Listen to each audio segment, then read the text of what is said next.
If Love and Gogi is wrong, I don't want to be right. What would Socrates say to that? It tickles my fancy. Oh, okay. Goosies. I don't have hair. Oof.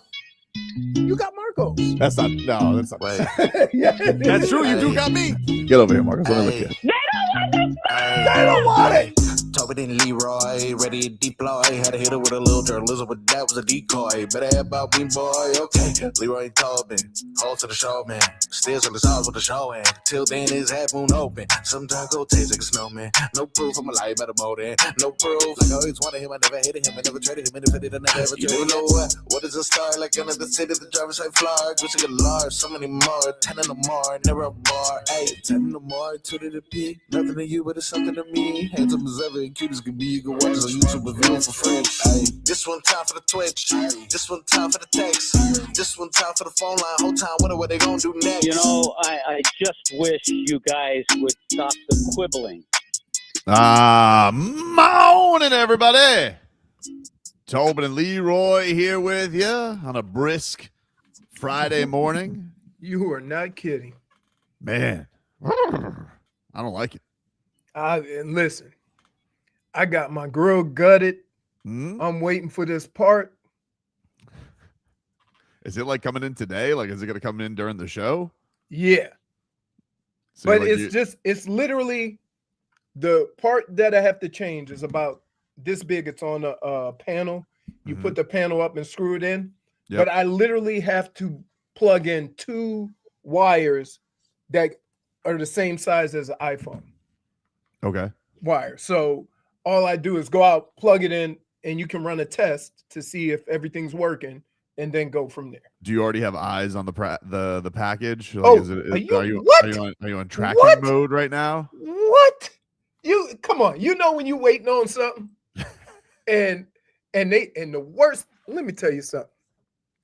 The worst thing y'all could ever do is send me a text saying your package is on the way. Would you like to track it? I'm like, well, yes, I would. You're just gonna sit there like it's headquarters. Yeah. There's it. And let me tell you, UPS is so much better than FedEx. It is terrible. I mean, FedEx, I had the wrong address, so I corrected it, and I'm still waiting. They had to ship the package from Miramar, from the North office, which is in not by you, but just in Broward, to Miramar, because my area is in Miramar. So then they shipped it to Miramar, and now I'm waiting for them to put it on the truck from Miramar to deliver it, and it's been 3 days. Huh? I mean, it moved? No, it's just sitting there. Just sitting there. Right. Crazy. Good morning, Brittany. How are you? Good morning. I'm good. Are you ready for the Super Bowl this weekend? Are you excited? I was just talking about this with Joe, actually. I really think by the third quarter, we're really going to know what the ending of the Super Bowl is going to be. Boat raced. I think Seattle is just going to demolish the Patriots. Everybody seems to think that. A lot of people This think has this the is going to be an same- ass kicking. You remember when Peyton Manning first play was a safety? Yep. Remember that score? I was there. This has the feeling of that. Because here's, and I'll get a little bit technical for you. Beware of a team, any team at any level that can get pressure on a quarterback only rushing 4. That's always the formula. And when you see what Denver did to Drake May, only rushing 4, like Seattle's better than Denver. And so with that dude, I forgot his name, in the middle of the field, they got from, didn't they get him from, is it Lawrence? The former Kane? Huh? The former Kane? No. The tackle for Seattle. All right. Well, I got another for you right now, man. Yeah, I'll get it. I've been like, Yeah, it's Lawrence from Dallas is who you're thinking of, right? He came from Dallas. Yes. His last name is Lawrence. I don't remember his first name. Right. But that dude is a beast in the middle of the field.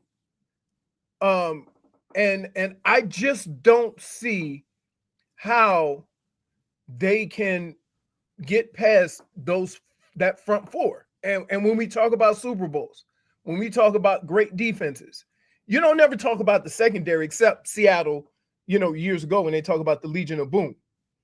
You mostly talk about the pass rush. You mostly talk about the guys up front. They've been able to get pressure with 4 guys all year. The only team that has been able to compete with that has been the Rams. And that's because they're so talented outside. Their wide receivers are very talented. I don't see New England with anything close to that. They're good, but not like elite. And so, yeah, I just see this just being, I don't know what the weather is going to be like. You got to check the weather because San Francisco is a weird, oh man. It could be sunny and then the wind will start blowing 20, then it gets cold and then it'll rain. So if the weather is good, I really don't see,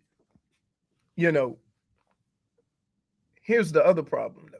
If you're a New England fan and there's hope for New England and you want to know what is the chances of New England winning, I'm going to give you one, and it terrifies everybody because we know it's there. Jets, Sam Darnold. Yeah, everybody's worried about that. Right. Even though he's played really well the last few weeks. It's just turnovers can always mess it up. Certain things never leave your mind. They just don't when you see a player do certain things. Well, kickoff on Sunday is set for 6:30. Seattle is a 4.5-point favorite as we speak right now.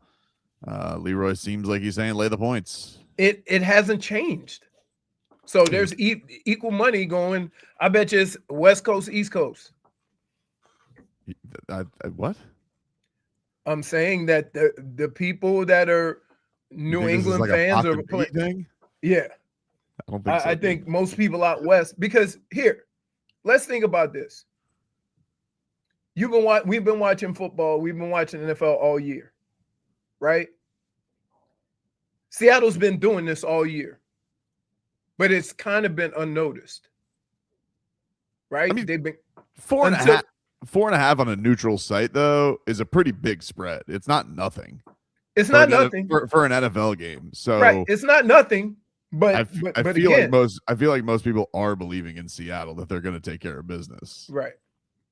Because neutral site, it's not pick 'em. It's not. I guess it's on the West Coast, but it's not a. But what I was saying was a home game for Seattle. I bet you most people that have watched New England all year are going to say New England has a chance, and out west because they're more familiar with Seattle, they're going to be like, here we go.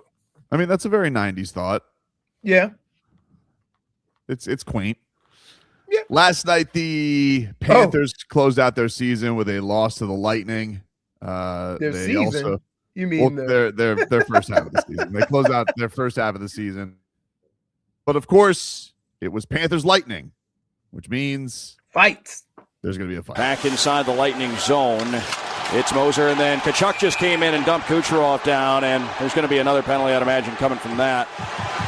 And now Sabrango is in the middle of this, and Radish just grabbed Tkachuk, and here we go. The bell sounded here at Benchmark International Arena. Brandon Hagel and Matthew Tkachuk, and Hagel letting some right hands fly. Tkachuk holds him back. The jersey off of Matthew Tkachuk now as Tkachuk counters with a couple of right hands, and we've got a big old dust up here. Forsling and Moser now. This is turning into a Donnybrook here at Benchmark International Arena. Here's Gus Forsling and J.J. Moser swinging away in the neutral zone. Forsling a right hand. He took Moser right down, and he continues to unload on Moser. And that goes back, I'd imagine, to some previous meetings. You remember back to the preseason, J.J. Moser took a run at Jesper Boqvist, that was completely uncalled for and a flat-out dirty play, and Forsling gets him back, just unloaded on him, right in the neutral zone, right on top of the Lightning logo at center. So Matthew Tkachuk starts shenanigans. Him and Hagel go at it. I think Hagel probably got the better of that on Tkachuk. Tkachuk kind of got his ass kicked. And then Moser's going at Forsling. But Forsling really doesn't want to fight Leroy. He just is like, all right, man, enough. And he's like, all right, man, enough. All right, man. And, all right, I'm kicking your ass. And then Forsling just whoops this dude's ass and then takes it to the ice. And normally when it goes to the ice, you're usually supposed to stop punching. Forsling was ground and pounding this dude because he's like, dude, you enough. I didn't want this. You asked for this. You asked for this. So Panthers going to the Olympic break. And they got beat up twice. Well, yeah, they mostly got beat up twice, except for Gustav Forsling. Gustav Forsling left with the belt, but the Panthers, struggle city on this week where we said that you'd want the Panthers to try and win or get points in all three of these. They did it in one, so not great. I mean, it's like I think it's frustrating. The frustrating thing with me is all of the issues that they're having, and there are signs or times or points during a game where it looks like they might have found something, and then you realize how good they were defensively with all of their parts, because there's too many just like lapses on the other side, right? And then you don't have the scores that you have, so they should really be playing 2-1 filthies, and they're not, and that seems to be the problem. Ricardo says, time to have a conversation. No more four-goal Bob. He didn't even start last night, you jackass. I didn't even say Tarasov gave up 5 goals, then he got hurt. Bob came in like in the remaining of the game, but the game was already over, dude. And Tarasov's hurt, which also isn't great for those who do want to move Bob, because it didn't look awesome. He was getting dragged off. Well, I mean, I just love how people are jumping at me on takes. You guys don't even know what the hell happened. The crazy thing about it is that you see an injury in hockey and they just drag him and he's on the skates, I'm like, you have no idea what's wrong. I mean, because it's not like they could come get him any other way. No matter what's wrong with you, you have to manage to stand up and get dragged to the locker room on your skates. Ricardo says, just have a little fun, baby. All right. Well, I can't get mad at him if he's just having a little fun. He didn't play because it was the second night of a back-to-back. And now he is probably, I think Sergei Bobrovsky and Daniil Tarasov are going to go find a hammock somewhere for a while. What is it, 2 weeks? Yeah, I think so. Or 3. It might even be 3. I think it's 3. I don't think they play until like in the 20s. Yeah, something like that. So that'll get going. I think opening ceremonies tonight, I think? Yes. All right, there you go. Yes, right. But I think it's already started. I saw that Lindsey Vonn did her trial run today on a blown knee. Well, That's crazy. How can I've known guys. I've had a couple of guys that played without ligaments. Never, like, it's a weird thing. I can't necessarily explain it. I don't know you're constantly bouncing on that knee. So I don't know what she has to do to prepare for it. It's not like other sports where there's cutting, but there's a lot of, you know what I mean? So it might not, it can't feel great. It might not be a lot of lateral stuff. Just like, I don't know. I mean, I'm sure she's braced up. I mean, you do got to kind of whoosh, whoosh. This is my scheme. Yeah, but side to side. Keep in mind, think about football. You're planning and cutting. Yeah, I don't know. Does she just do Brittney? You like weird sports? Wow. Oh my God. Wow, straight. You're straight to it. Do you know anything about what Lindsey Vonn skis? Does she do like obstacles? Does she just go downhill? No, it's like the slopes. So she's the one that when they're going down the There's downhill. slope There's giant there. slamlum. That's the one with the 2 poles. Which is and she has then the one, she does the one with the 2 poles. And then there's the one with the 1 So pole. she's going down with the 2 poles. Like she has to go between the 2. That's the only thing she's doing. Because you couldn't do like long jump, right? That'd be too crazy. I don't know. So what I do know is this. I do know that your ACL and your ligaments have to do with rotational. Right. That's what I'm saying. Rotational. So planning and turning. Her feet are straight and she's going to be like jumping and bouncing back onto the ground, but there's not necessarily a lot of rotational movement in what she does because it's in the hips. It's not in the legs. It's like in her upper body. She's controlling. We like to call that lateral movement. There's not a whole lot of lateral movement. She controls everything with the upper half of her body. Of course. So I think it's totally possible that somebody can do that sport on a torn ligament. Is it crazy? And does it probably hurt? Yeah, but it's not a lot of rotational movement in her knees. So. Well, you know what would hurt it? Here's how it would just be excruciating. If she goes to turn and her leg slips. And like, you see what I mean? And that'll create that lateral so she's going to have to really be over her skis. Yeah, because if one ski gets too far outside of her body and she loses it, that is going to be excruciating. But Lindsay's like, this is it's an interesting, and she's 40. Well, that's the thing, is she's old especially for skiing. Don't look at me like that, Brittney. Like, she's old. Like she was gone for a couple of games, was she not? Because she had didn't she have back injuries and things like that? She was subsided. She was on the sidelines for a while, so it's kind of like a legend coming back. But what are you gonna do? You're gonna wait another 4 years? Right. So you're like, if I have to get ACL surgery, oh well. Like, I guess I'm gonna have time to rehab and get back after it if she's gonna go back out again. So it's pretty badass what she's doing. Either way, it is your birthday this weekend, Brittney. Yes, it is tomorrow. Happy birthday!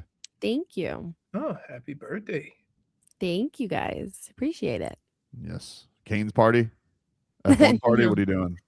I wish I could do an F1 party, but no, I'm just going out into town. Ride go-karts at Boomers. I would love to do that. That's what my son did. It took him to Fun Depot. I tell you what, me and Fonz used to wear out. Remember they had the little go-karts from 95 when they had the old roller coaster? Yeah, Boomers. Oh, that's the old school Boomers. Yeah, I used to go to Boomers when I was younger, but there's this place called Frankie's Fun Park in South Carolina, and that's where we used to go kart. Frankie's Fun Park. That sounds like you go very wrestle southern, Dave. right? You go play with snakes. We'll take a break. 15 minutes of doing nothing at the trade deadline is next. WQAM.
All right, welcome back, everybody.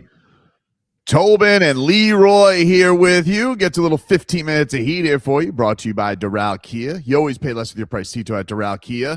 Visit them at Doral Kia or DoralKia.com. As your Miami Heat, they had a very quiet trade deadline. Some say the quietest. I mean, when you're the only East team to not do anything, that would make Is that true? The only East team? They were the only team. The only other team they were with, Leroy, was the Pacers.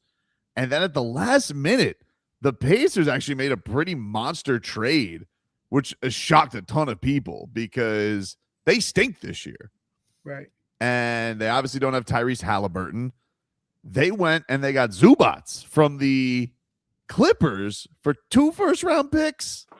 And they gave up, who did they give up? Mathurin? I think they gave up Benedict Mathurin.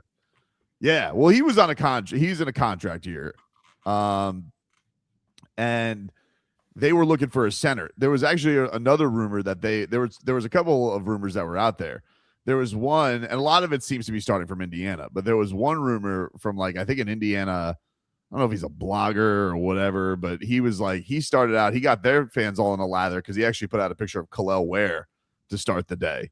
And so they all thought, yeah. So I was sweating that too. I was like, if this is how the day ends with us doing nothing and I lose Kel'el Ware, I think I may just not much could get me to turn it off for the rest of the year, but that probably would do it. But anyway, so it ends up being Ivica Zubats from the Clippers who gets the trade. They gave up their first round pick this year, and I think 2029, but the one this year has protections. I think it's protected picks 1 through 4, and then if it's 5 through 9, then it goes to the Clippers. If it's 10 through 30, it's back to the Pacers. I don't know how they landed on that. It's the weirdest thing I've seen in a long time. You just have this little window of, hey, if it's 5 through 9, you get the pick. If it's after top 10, you don't get the pick. This is a big draft, too. They say there's a lot of talent in this draft, right? People are saying this is a big draft. Yeah, people are saying this is a big time draft. This is an exciting draft. So the Pacers were the lone team to not make a trade, and 30 minutes to go, maybe 15, maybe 45 minutes to go, they make this trade for their center to have for next year. Once they get Halliburton back, and then I guess if it stays in the top 4, because what do they got, 13 wins this year, then they may add a top 4 pick to their lottery or a outside the top 10 pick to their team. But very strange, Wouldn't surprising that be something trade. if they not only added Zubats but then got the first pick in the draft? Yeah, it'd be crazy. I mean, that's probably exactly what they're aiming for. I think people were just surprised because it was whoa, that's the lottery odds are a little bit quirky. I mean, we've seen this with the Hawks, insanely saw it with the Mavericks last year. None of those teams were really tanking to get in the position to get the number 1 picks the last 2 years. So, and the other thing is that if you have one of the top 4 worst records, you can't be outside of 4, right? Or how does that work? I think it's 5. I think you can't be outside of. Okay, so but the thought process is there's a lot of teams that are revving up to be bad these last 30 games. It's gonna be Indiana don't have to try. It's gonna be a race because you got Washington. Let me just get the league standings. So you got Sacramento's got the fewest wins. They got 12. New Orleans has 13. Indiana has 13. Brooklyn has 13. Washington has 14. Utah has 16. Those are your combatants. And I think Utah has to finish bad. Otherwise, I think if their pick is in the top 8, I think it goes to Oklahoma City because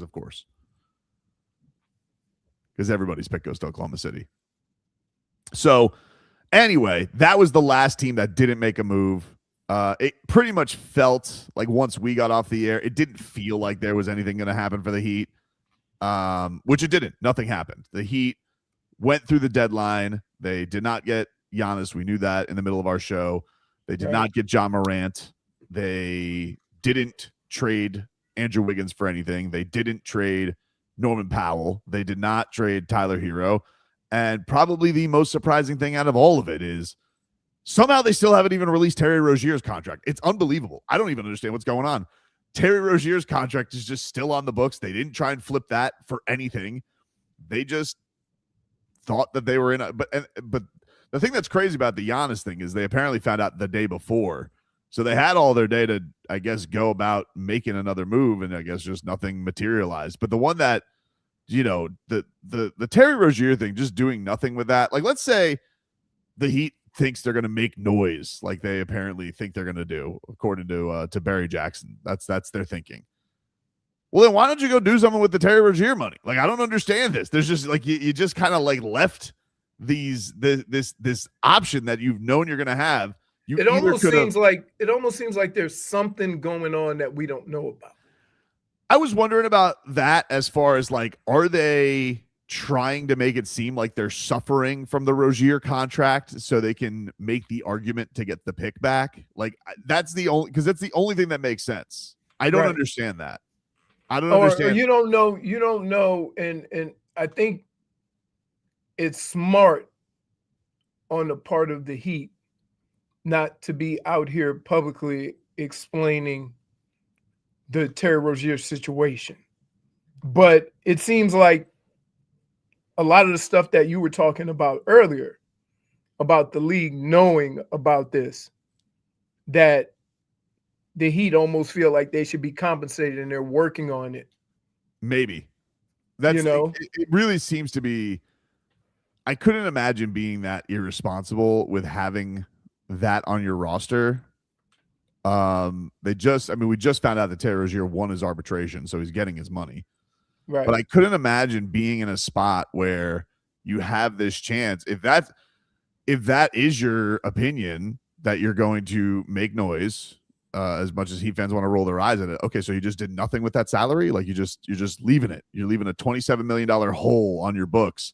And so there's only two things. Maybe they just never got clearance to trade it. Right. And they don't know if they're even allowed to, which I'd be surprised if that didn't leak.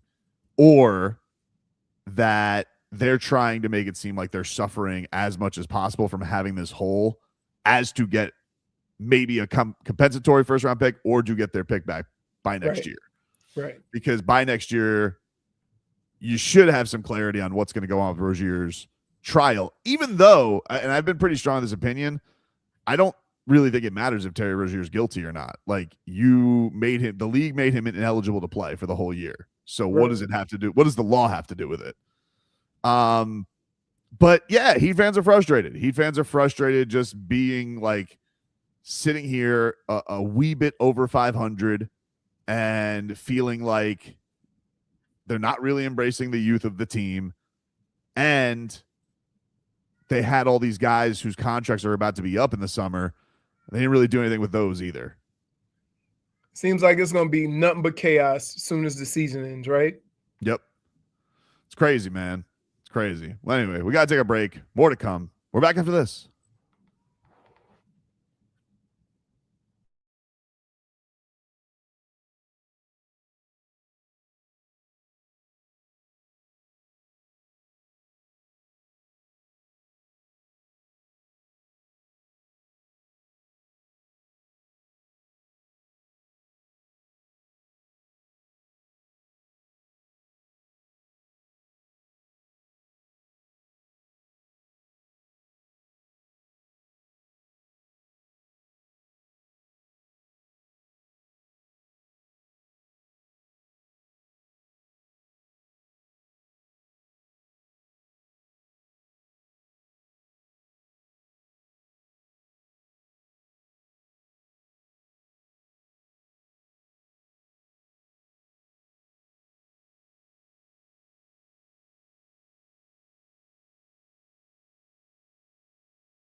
Welcome back, everybody. Tobin and Leroy here with you on FM 104.3 WQAM. Hey, Bush is bringing their Land of Milk and Honey tour to Hard Rock Live, along with special guests Mammoth and James and the Cold Gun on May 12th. We're giving you a chance to win a pair of tickets. We'll give those away today at 12:40 p.m.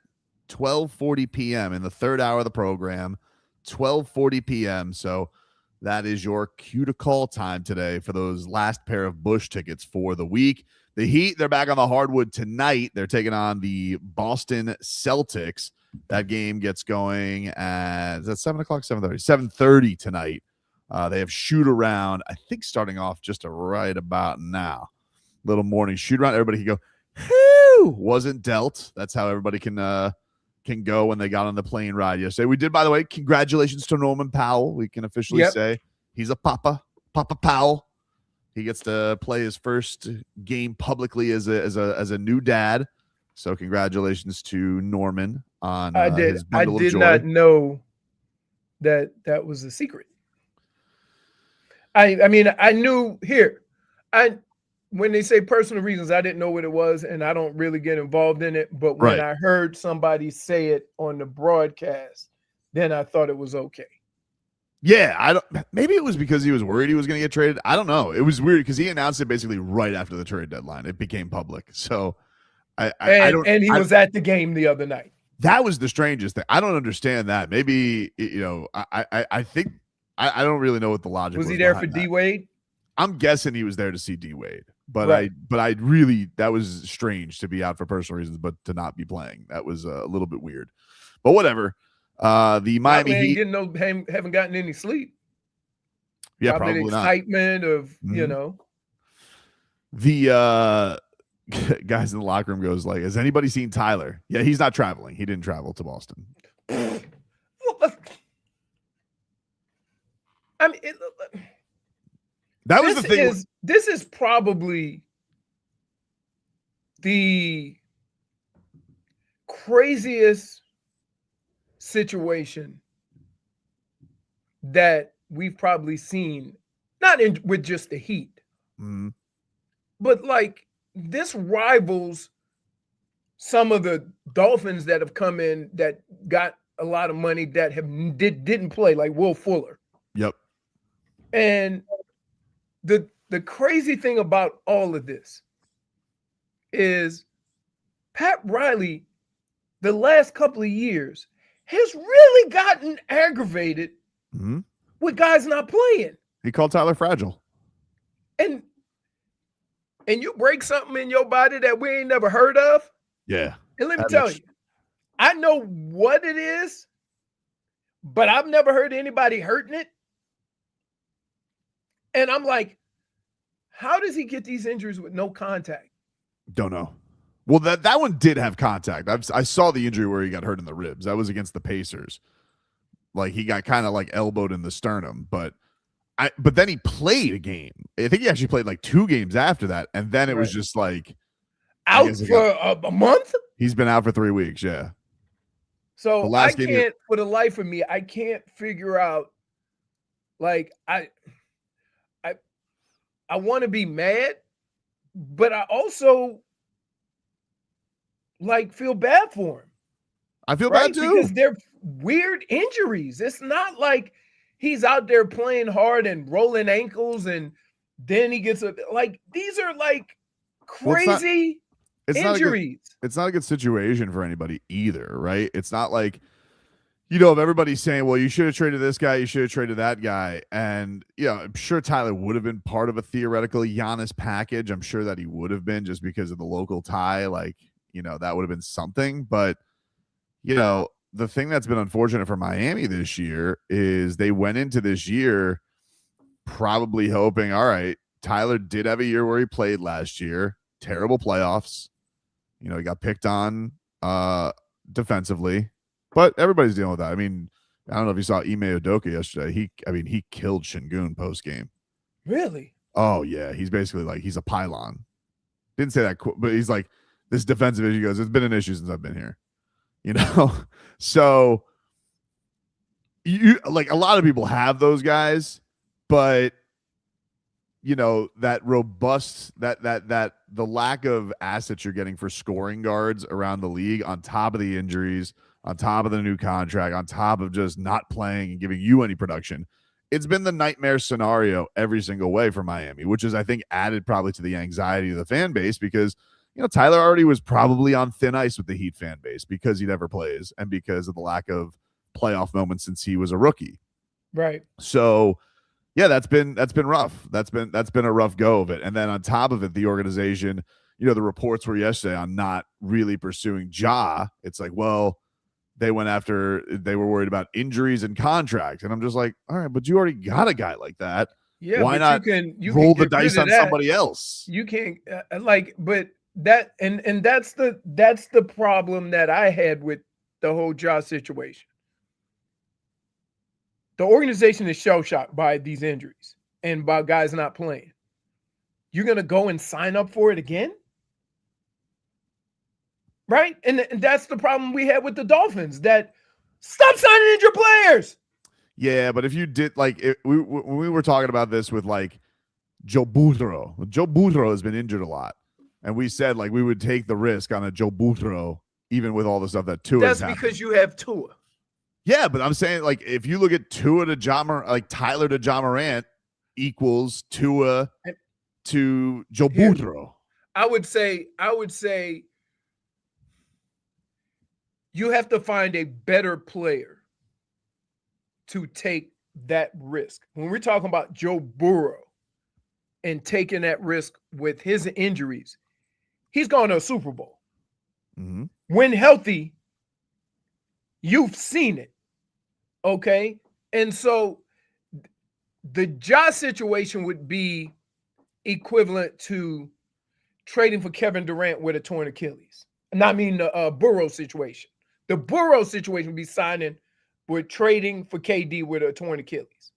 The Ja situation, I look at Ja and say, you're signing up for Tyler again. Yeah, he's better than Tyler, but it's the same kind of situation, and that risk is too much. The only thing that worried me with the Ja thing was, when does he expect to get an extension? But he has 2 full years left under contract, and I would have thought that the Heat, with him wanting to be in Miami, and that's the word, is that this is the place he wanted to be. Right. And there was other reports saying that he wanted to impress Erik Spoelstra because he wanted to be one of the faces of Team USA, that you could have at least gotten and seen where this would have gone for 2 playoff runs, and then you could talk extension at the end of next year. But that's not when guys, but guys on that last year, they start getting ornery. I get it. Everybody gets antsy about it, but he isn't, his name, people are saying, when they tried to call around, I think there was a report yesterday from five reasons that they wanted a first round pick and either Jaime or Kel'el. But the ESPN reports are, dude, they got 0 offers, and so bad that his value is you got to send us something if you want us to take him on. So if there could have been just a middle ground of it, we'll just take him off your hands. I have a hard time believing that they couldn't have swung this. If you could have traded, and here's how I look at this. There's only one trade that would have worked for me. Ja for Tyler. Just problem for problem. Right, because I could live with that. Okay, I could live with Ja for Tyler. Okay, but any other where you're taking on that risk while having a risk already in Tyler, you're just, I understand why the organization might have had to, and keep in mind, they know nobody else is making offers. So when Memphis puts something out there and they go, wait a minute, you're not going to get us. Yeah. Nobody wants them. They can ask for a first round pick. It doesn't mean that he have to say it, but like if that was a non-starter, the Heat didn't do any negotiations for it to get it down. I don't know. Right. But again, I think he probably could have been gotten. He could have been gotten. The only way I would have did it is I would have traded problem for problem. And maybe Memphis would have felt a little better because, yeah, he has injuries, so does Ja, but he doesn't have the other stuff. I'll tell you one thing, though. Don't ever bring this Giannis up to me again. He's dead to me. I know Wait. dead to me is late. I'm so done with it. When he We're put out gonna the be wolf, like 5 years from now, we're gonna say, "Hey, remember in 2026?" I'm so done with Giant Bradley Beal. This guy just likes people flirting with him. He's never. Well, don't look at me like that, Brittany. This guy just likes people looking at him. Did you get overly He's funny. excited and you shouldn't have? I think he did. I actually didn't get that excited. I would say, I swear to God, I did not really think we were going to get him. But the thing that annoys me about it with Giannis was like, I hated the aftermath of it where he was like putting the Wolf of Wall Street scene, like, I'm not effing leaving. And then you have Haynes going out there and be like, oh yeah, he never requested a trade. It's like, you know what, dude? You could have put out the Wolf of Wall Street a month ago if you weren't effing leaving. So I just don't like the phoniness of all of it. But here, you have to understand how certain people operate. There's certain people in those situations that don't care how they look. They want what they want, right? There's other people that take difficult situations and don't realize that no matter how it plays out, people are going to look at you in a different light. And they try to take those situations and still look good, which you can't. Like, no matter what Giannis would have did, if he would have got traded, he would have not looked good in the eyes of Milwaukee fans, right? Even though everybody else in basketball understood the situation. He tried to position himself that if he would have gotten moved, everybody would have still liked him. But like, that's the problem. But this idea, like Doc Rivers and the social media accounts are like trying to like own Shams over it. And look, Shams doesn't look great because he's been trying to dangle this Bucks thing forever. Then the Bucks finally come out like, okay, we're gonna take offers on him, and now they're trying to act like, nah, we're one big happy family. It's like, well, so we're just ignoring what just happened over the last 3 weeks. Like, you guys could have ended this a month ago. You want to know a perfect example? You remember when Kobe was out there wanting to, like, he was making kind of the same, hey, if you're not gonna Kobe, but he didn't care. And he ended up being a Laker, but he didn't care how he looked. He put his demands out there and forced the organization to do what they had to do to keep him. Those are the good old days, Brittany. But that's kind of how, if Giannis would have approached it and we ended up in the same spot, people that look at Giannis the way you do now would not feel that way, because it would come across as, listen, Giannis had a demand out there and the organization just wasn't biting, right? So everybody goes back to where they were. The way Giannis put it out there, right? The way it was set up beforehand and how it was afterwards, him to go back and say, I never wanted it. Well, that's not like, no, now you got trying extra hard to look good. You look even worse. And that's the problem. Yeah, you look fake. Right. Exactly. You come across as a fake. See that. I can see that. And that's what's annoying. And so does the Bucks, by the way. They come across as a fake too. You guys, it's almost like Shams talked them into taking offers. I guess. But that's the way they made it sound. Like, well, Shams, well, okay, we'll listen. Like, that's like, just like, look, everybody knows what the situation is. Everybody knew what the situation was with a caliber of talent that Giannis was. Everybody knew the Bucks had tried but never really did anything, and now they had to make some decisions on, okay, is it time to just move on and start over, or keep Giannis and start adding and go out of our way to add parts? Because we tried to add parts and it just didn't work out. We'll take a break, get you caught up with your headlines. A lot of NFL stuff out there as well. More to come. We're back after this.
Welcome back, everybody. It is Tobin and Leroy here with you on FM 104.3 WQAM as we roll on here on this Friday. Trying to stay a little toasty. Let's get to our headlines. It was cold this morning. Yeah, Holy smokes. Headlines are brought to you by Doral Kia. You always pay less with your Pricito at Doral Kia. Visit them at Doral Kia or DoralKia.com. You dress like you didn't turn on your heater. It just doesn't hit the garage studio the same way. I could turn on my heater right now, but I just chose I was like, oh, look, I got my little Panthers knit hat. I'll throw that on. And I got one of my favorite hoodies on. I'm good right now. All right. Perfect temperature, Leroy. The Marlins, they got FanFest tomorrow. For those who are going out to Lone Depot Park, they're going to unveil their new jerseys, but it appears like MLB The Show has leaked that already. Yesterday, there was screenshots online. You can see there, Leroy.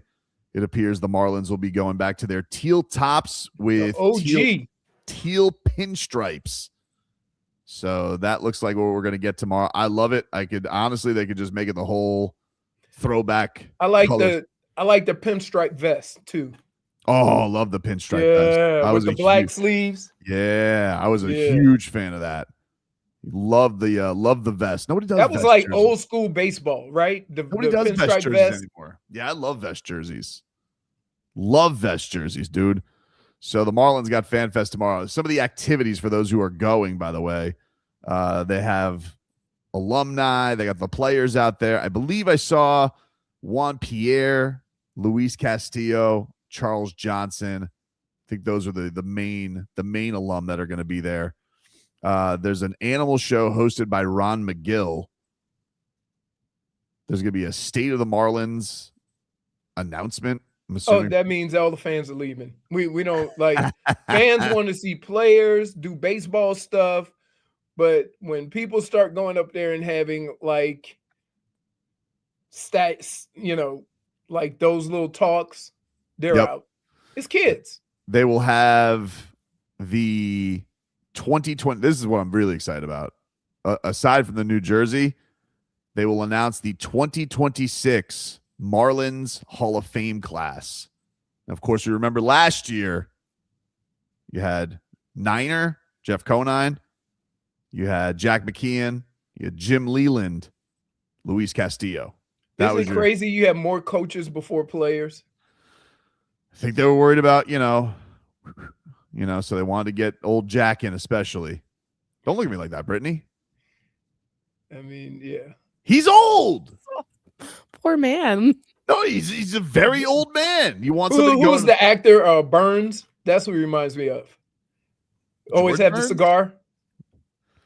Yeah, well, he's in, so that's why I think they did both. They did both World Series managers. They're not a little long in the tooth. Now you got some time, Brittney. Who you think should be? I've just been very morbid lately. What do you mean, dude? He tried to kill all of us yesterday. I didn't try and kill all of us. I was just very sad, and I said Bam should just request a trade to the Charlotte Hornets because we're going to be underwater soon. Now you're talking about old men who probably still have a couple good years left in them. Jack McKeon's quite. How old is Jack McKeon right now, Leroy? Is he 95? He was old when he coached. If he's 90, like 80 years old. No, he's 90. Really did him dirty. He's 95. Now, by the way, great speech. He was still with it when he went on the broadcast and whatnot. So he's not like an old school, drooling out of his mouth. It's not like Lou Holtz type of old. Wait a minute. What? When was the last time you had a conversation with a 95-year-old to make this assessment? I don't know. Like, aren't you kind of making like what are you? He was doing? 70. Brittney, he was 72 when he was the World Series manager. That's actually crazy. That's crazy. Right, that's what I'm saying. He won the World Series. He was 72 years old. All right, so who should be in the 2026 class? I think Gary Sheffield has to be in there. Sheffield has to be in there. Schmieden says, does Tobin know that Lou Holtz is literally on his deathbed? Is he really? Yes. Oh, I'm sorry. Like, Doesn't change. It doesn't. I mean, like, doesn't change. Like, do I have to be a fan of Lou Holtz because he's almost at the end? no, he always talked like he had marbles in his mouth. So Yeah, and also he's in Notre Dame, dude. Like, well, he wasn't always Notre Dame. yeah, they've always handled it with class. I'm not apologizing. Yeah, okay. I mean, Lou Holtz talked funny. You basically stepped in the batter's box and dug your right foot in. Yeah, I mean, I'm not gonna. It's a fact of life. When Lou Holtz was talking on TV for a while, he sounded like Daffy Duck. That's the facts. I could tell everybody wants to move on. Yeah. Anyway, Gary Sheffield definitely has to be in the Hall of Fame. Mike Lowell. Yeah, like, should there be requirements of how long your stay was here? Or both those guys qualify. Okay, yeah. Both those guys. Because I'm just saying, we had some guys like you're saying, like, if you talk about Marlins history, you're gonna always talk about guys like Pudge. Yeah, Pudge should. I mean, you're on the 03 team, and you were the NLCS MVP, and you had the iconic moment. But that's holding on to the ball. like, but that doesn't put you in the Hall of Fame of a franchise. One moment. I think it does. No, it doesn't. It was a great season. I would have put him in this year. Like Charles. Like here's what I would say: Charles Johnson has to be in before me. Honestly, Charles Johnson should be in this class too. So I go CJ. I go Mikey Lowell. I go Gary Sheffield. I need a pitcher. You go Levon. You could go Josh Beckett. You could go Dontrell. You could go Kevin Brown.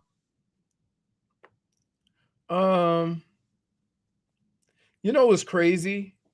I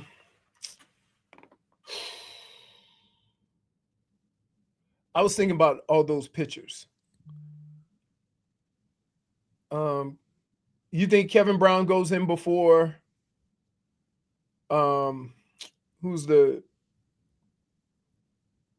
big pitcher who only cared about how fast he was throwing?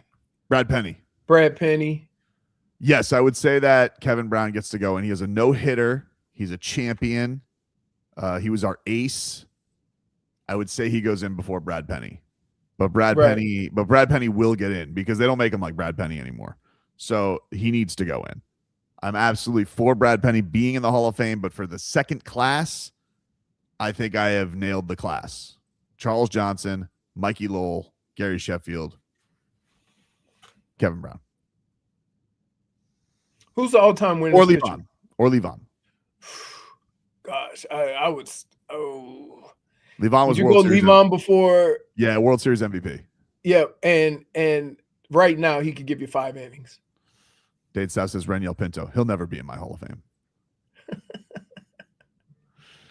Speaking of Hall of Fame, by the way, the Pro Football Hall of Fame was announced yesterday. Leroy, what did you think of the class? You had Drew Brees, Larry Fitzgerald, Luke Kuechly, Adam Vinatieri. He's the first field goal kicker, right? I think Ray Guy got in, but Ray Guy was a punter, right? Yeah, and then, huh? Did you do both? I don't think so. I remember the Saints when I was a kid. They drafted Russell Erxleben, who was a punter and a field goal kicker in the first round. That's why we were called the Saints. Roger Craig was the senior inductee. Right. So you have to be careful because I had somebody in my chat compare Frank Gore to Roger Craig, but Roger Craig went in on a separate kind of ballot, correct? Yes. So you can't compare the two. This is the people who were left out, who were the finalists. You have Darren Woodson, Eli Manning, Frank Gore, Jason Witten, Kevin Williams, Reggie Wayne, Terrell Suggs, Torrey Holt. if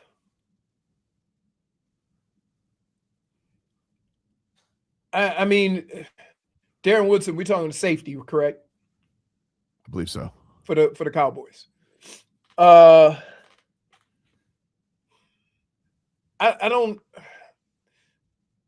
know what games they're going to play with Eli. Like, you either are or you aren't. Well, right? next year is going to be interesting because you have Roethlisberger becomes eligible. He's not going to get in on. I feel like Eli's got to get in before him. Correct. Next year you got Rob Gronkowski. He's for sure getting in.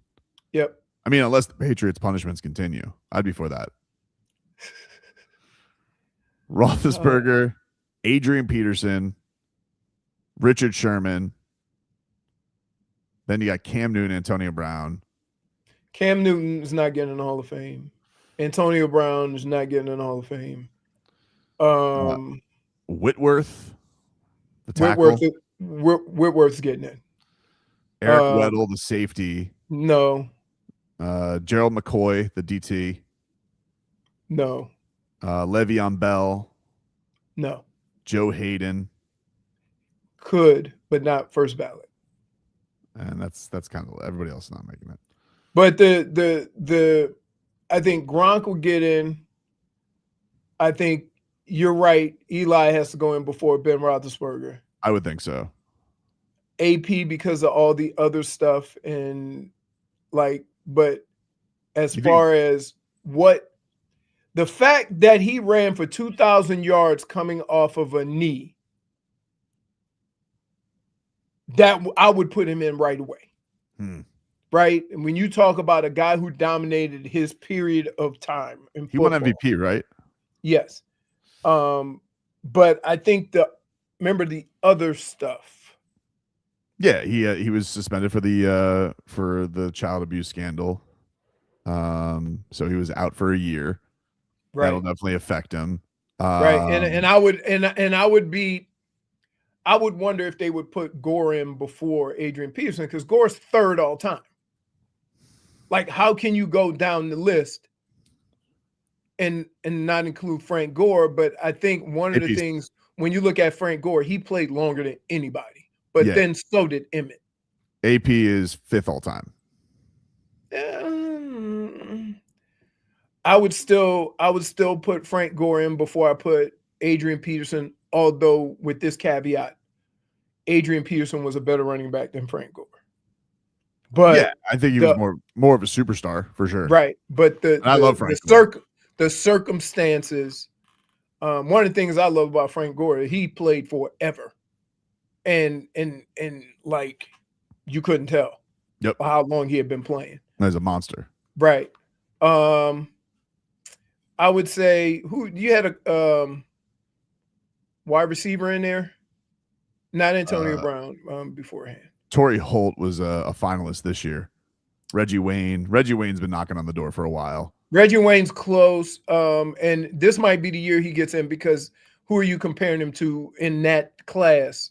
As far as wide receiver, in this one, none. The only one from this year that he was with, he was up against Holt. Obviously, Fitzgerald was going to get in first. Yes, absolutely.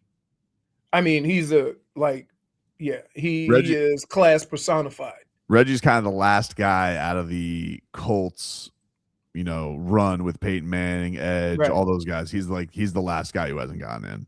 Right. So I think you almost have to treat them like you did with the Cowboys, right? They didn't win as many championships, but as far as like having a big 3 or 4 on the offensive side of the ball, all those guys are included when you talk about Emmett, you talk about Troy Aikman, you talk about Playmaker, you talk about who else? They even have a couple of linemen. Yep. And then who's the tight end? Who's it? I forget. I just watched this documentary too. Right. It was too much Jerry Jones. Right. So from that standpoint, I absolutely think that Reggie will get a year. I think he sneaks in. It's just he's going up against these are pretty loaded classes, and he's been right there. But I could see why he's on the cutting room floor. a lot of these years. It's tough. Like we just saw with Zach Thomas. It's, sometimes you just you get in the right year, and sometimes you're held out for the wrong reason. It's unfortunate that what we end up doing is comparing Hall of Famers with other Hall of Famers instead of looking at their body of work. Yeah. And so that's unfortunate, because what happens is like when you take somebody like you could take Michael Irvin and look at his numbers and then match them the way football's played now, and you kind of lose the ability to know how dominant he was when he played, because of the numbers are so different now. Handsome Daffy says, no Dolphins up for the Hall of Fame? I don't think so, dude. I think the only guy who made the close cut this year was Richmond Webb. I think he was the only guy who kind of got to the semifinals. Right. I don't know who the next Dolphin who's getting in. It's going to be a long road before the Dolphins. I tell you who I would consider Cam Wake. Because of the Canadian football? Not even that, but what he did in a shorter period of time. Mm-hmm. Right? It's like we're not how many years he played? 9 or 10? We're not taking his career and stretching it over 13, 14 years like a lot of these guys. He got his numbers in 11 seasons. 11 seasons. He did all of his damage in maybe 75% of the time that when you look at all the other sack guys. He finished with 100.5 sacks. Right. So we'll take a break. More to come. We're back after this.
Welcome back, everybody. It is Tobin and Leroy back with you here on FM 104.3 WQAM.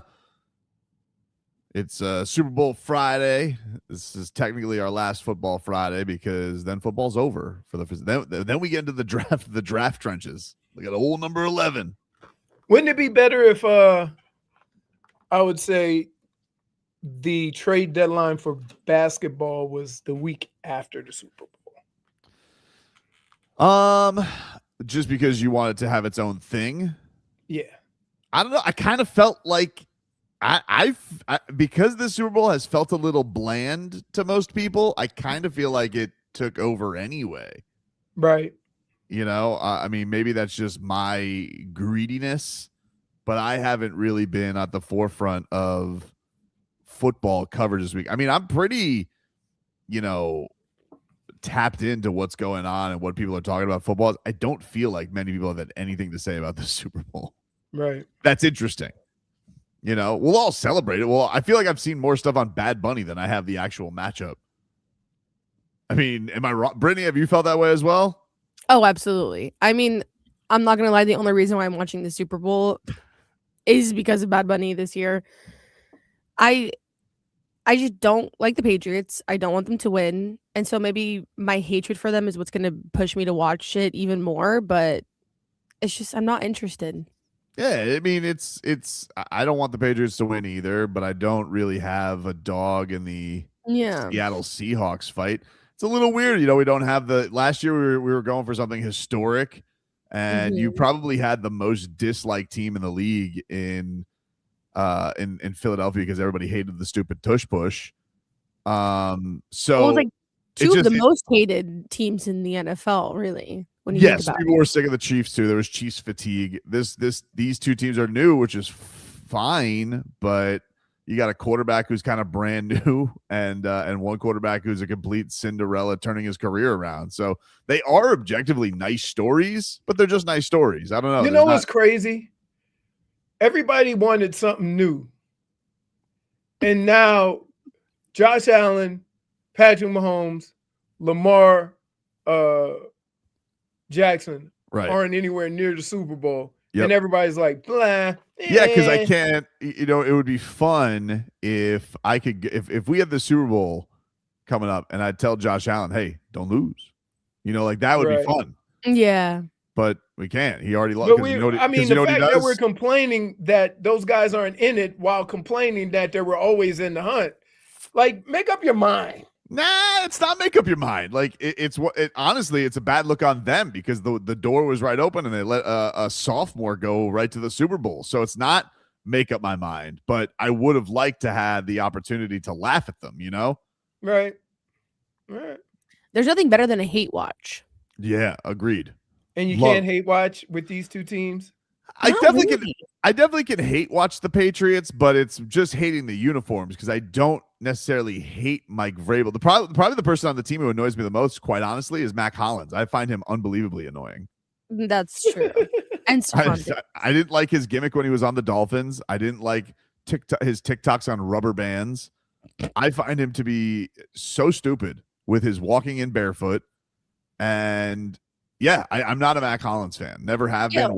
Didn't really love him on the Dolphins. Too much. Like I was like, dude, you were a gunner, and then like he's had this whole persona take over of like, oh, look how unique he is. He walks in barefoot. Great. It's disingenuous. And Drake May is just not as polarizing as Tom Brady. I can't hate watch Drake May the same way that I hate watched Tom Brady, especially when his wife is just so darn adorable on TikTok. Oh, they are. They are two scoops of adorable. They've been together since middle school. She's a baker. He, like the guy who was a Carolina Panthers fan and Cam Newton took a dump on him. Like, who could hate this guy? Right. He seems completely likable. Exactly. But well, so like if you can be likable as an individual, but play for a team that everybody hates. Yeah, I don't like that franchise. So I guess I wish them no success. So I guess I'm rooting for Seattle. My son was also like one of his flag football teams was Seattle, so he's like, I'm rooting for Seattle. I was like, all right, sounds good to me. That's as good a reason as anything. We'll go with that. But I'm just it's just the ritual of the Super Bowl that I'm looking forward to. It's not necessarily the game. Right. Because I'm American. You know, I'm gonna enjoy it. I'm gonna sit back and you know, like that's football. Right. I'm just pumped for Bad Bunny. I'm so excited. But not as pumped as I am for Heat Wizards on Super Bowl Sunday. Said no one ever. We should put some really reckless parlays together On that game. So wait, is Street Clothes gonna play? Doubtful. His name is what? Street Clothes. So what do you think? You always say put 2 and 2 together. I don't believe you. I don't know for sure, Leroy, but I think that I saw that they were going to sit them down both for the year. Like him and Trey aren't going to play. Yeah, you know, Adam Silver. Like, what did I say about Adam Silver yesterday? He's a Ken doll. Like, he's got no cojones. So he's sitting there and he goes, "Oh, you guys want to sit whenever you want? Yeah, no problem." He doesn't know. And then here's what happens: guys get to a point in their career where they're making 30, 40, 50 million a year. And they don't care if they go to the All-Star game or not. They don't care if they make all. They already got their money. Right. So the fact that we're sitting here making that a penalty, I tell you what you should do. I know people don't want to hear this, but if you just willy-nilly sitting out and it can be proven, take some of the money. Yeah. We'll take a break.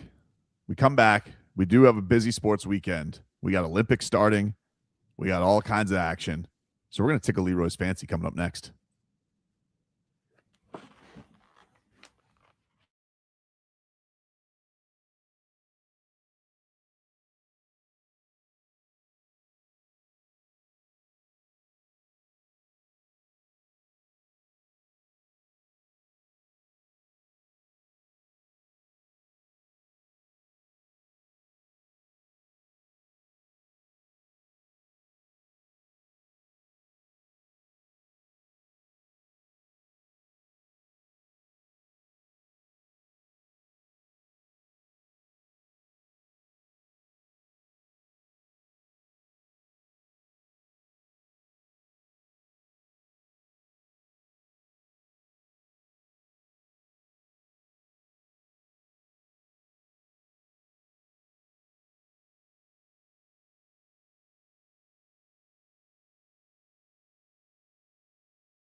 Welcome back, everybody. It is Tobin and Leroy here with you on FM 104.3 WQAM. It's that time, ladies and gentlemen, where we run down the weekend, we get ready, we hand it on off to our guy Leroy Horde, and we try and interest him by tickling Leroy's bouncer. Oh, you fancy, huh? Oh, you fancy, huh? Oh, you fancy, huh? Oh, you fancy, huh?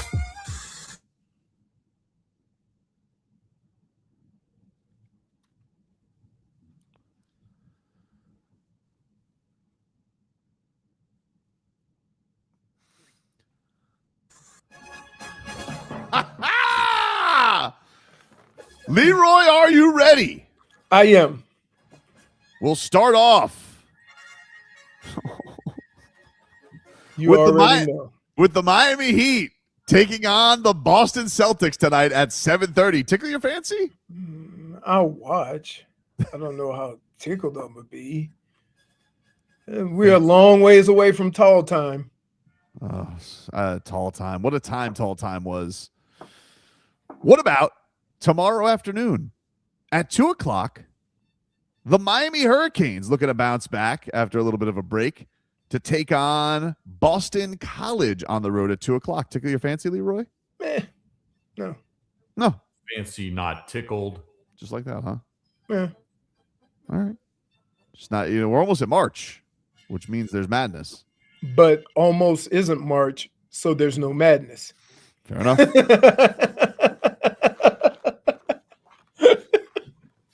What about, Leroy, if we take a little looky-loo at the Winter Olympics? We have some events that are starting up this weekend.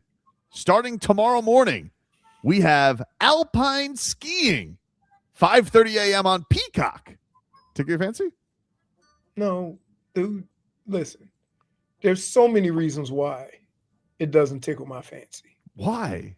One, look at me. What am I looking at? My blackness. What? And knowing that we don't get on skis. What about the biathlon Sunday at 8 a.m.? But that's when they ski and shoot. Yep. Oh yeah, it's slow as hell, but I watch it because I can't figure out who the hell's winning. He's in. Fancy is tickled. All right, I'm excited. What about Sunday at 10:30 a.m. as you're grilling and getting ready? Yeah. The women's bobsled. I like the bobsled. I like the bobsled too. The bobsled. Hey, I feel a little uncomfortable, and I want to use my safe word when they do the luge and hop on top of each other and ride the little, the little board where two of them just run and hop on top of each other. Yeah, no, I feel uncomfortable with that one. But the bobsled and the 2-man and then the 4-man, yeah, that is something special. I like that. What about tomorrow, 9:30 a.m. on USA Network? Don't just dismiss the time. I'm gonna be golfing. We'll throw it on your tablet. Okay. USA versus Great Britain in mixed doubles curling. Tickle your fancy? Fancy, not tickled. I'd rather watch the Celtics and the Heat. The way he perked up when he heard Team USA, he was like, "Oh." Well, I know, like early. Here's what I know, Brittany. I know early on in the Olympics, because a lot of these events last a really long time. And so you got to start them early. You start them before the opening ceremonies.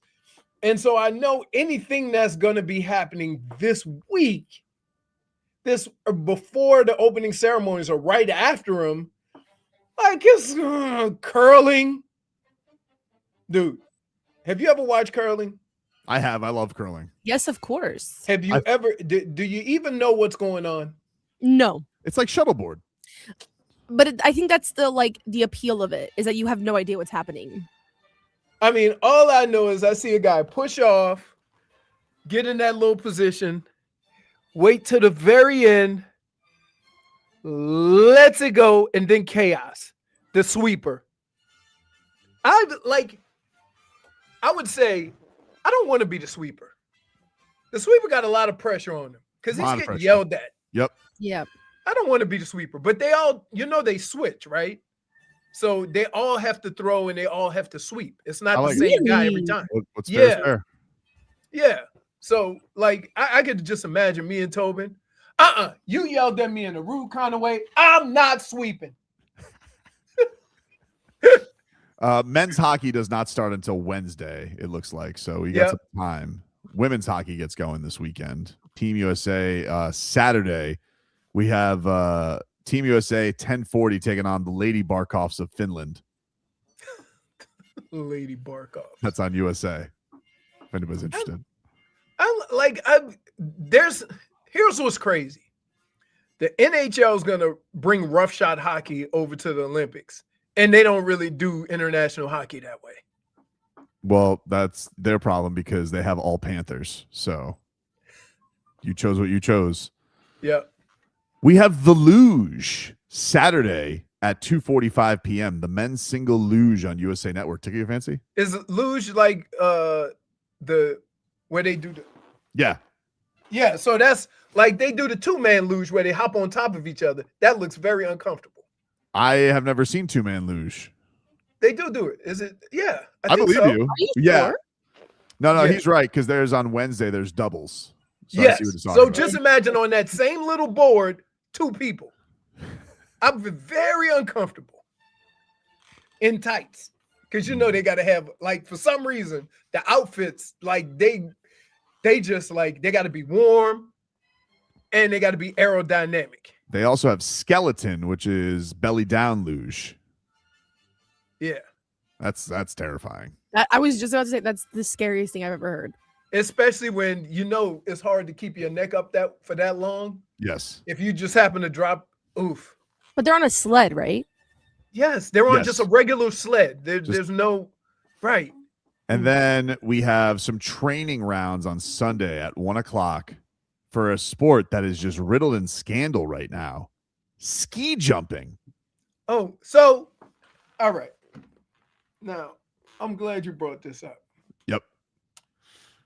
Brittney, there's an investigation at the Olympics because men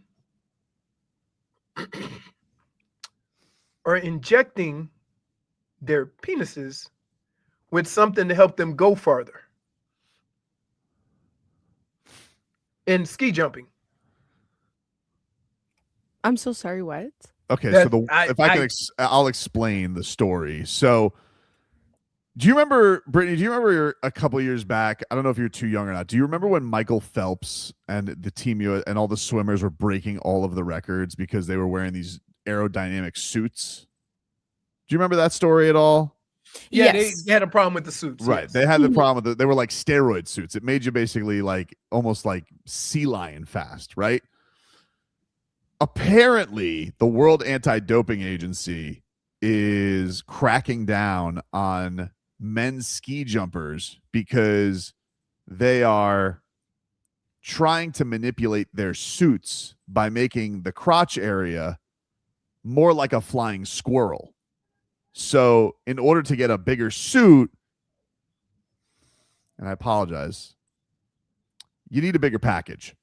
And so these men's ski jumpers are injecting their deals to try and in order to get a bigger suit, in order to get a bigger crotch area, in order to have more of a span, flying squirrel style, for your jump to go farther. That is the most insane thing I've ever heard in my entire life, actually. I got to tell you. I did not think I was going to come in here today and get this information. How can I say this? I don't care what the sport is. I don't care what the reward is. There is no way I'm going into a bathroom and sticking myself with a needle there. Sorry. Yep. I just come out and say I lose. So I don't understand how it works. I have no words. I'm trying to find the words. All right, so why can't you just get a bigger suit? Do you have to inject yourself to get a bigger suit? It needs to be, apparently on regulations, it needs to be natural. So you need to make it like you need it, right? So like I guess there are regulations on what suit you can wear, because it's like if you're wearing too much, if it's like you got, you could take Blue Chew, I guess, for the fitting. It's being dubbed Penisgate by German newspapers, or as we say in German, Unspiedensgate. Please just point. No! No, that was funny. That was funny, and you know it, Leroy. That was a good one. But I have to listen to his German all the time. You only get the German. You only get the German with the junk joke. So this is the story from The Guardian. Last 2 years, Norway's recent Olympic medalist Marius Lindvik and Johan Andre Forfang were given 3-month suspension. That's Forfang or foreskin?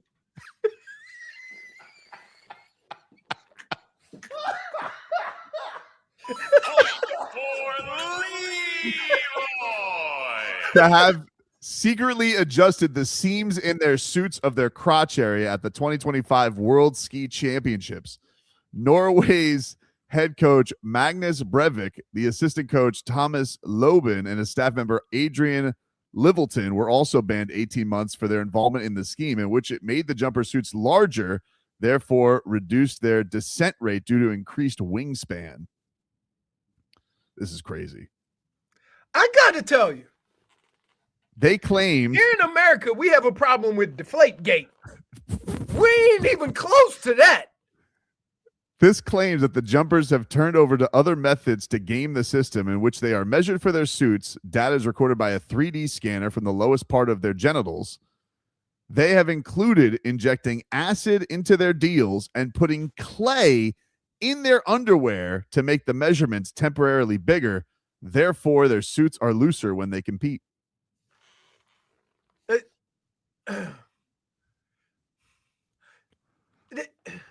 Yep. Hold on. I'm gonna get this. Are we not? Do you guys not understand what athletes are willing to do now? No, clearly, because like this is the story of all stories. In the States, over here, we're keeping people out of the Hall of Fame for deflating footballs. Mm-hmm. That's it. That's it. That's as far as we go. Yeah. I mean, what, dude, let me tell you. Why don't you do some more squats, buddy? I don't know what to like. So, well, I don't think you need I don't think you need it there. You need it in a certain area, like a I know, but squirrel. Do more squats, you can get more height, thus taking it less time to come down. But I think, is it like the heavier? They don't want to put muscle on because I think that's weight, which weighs you down. They just want to see it's a temporary pouch you're trying to go. What you're trying to do, like you want to be shriveled. Put it way in. It's like pulling up on the towel. Right. You want to be shriveled for the competition. Well, I mean, but think about this. Can I argue the other side?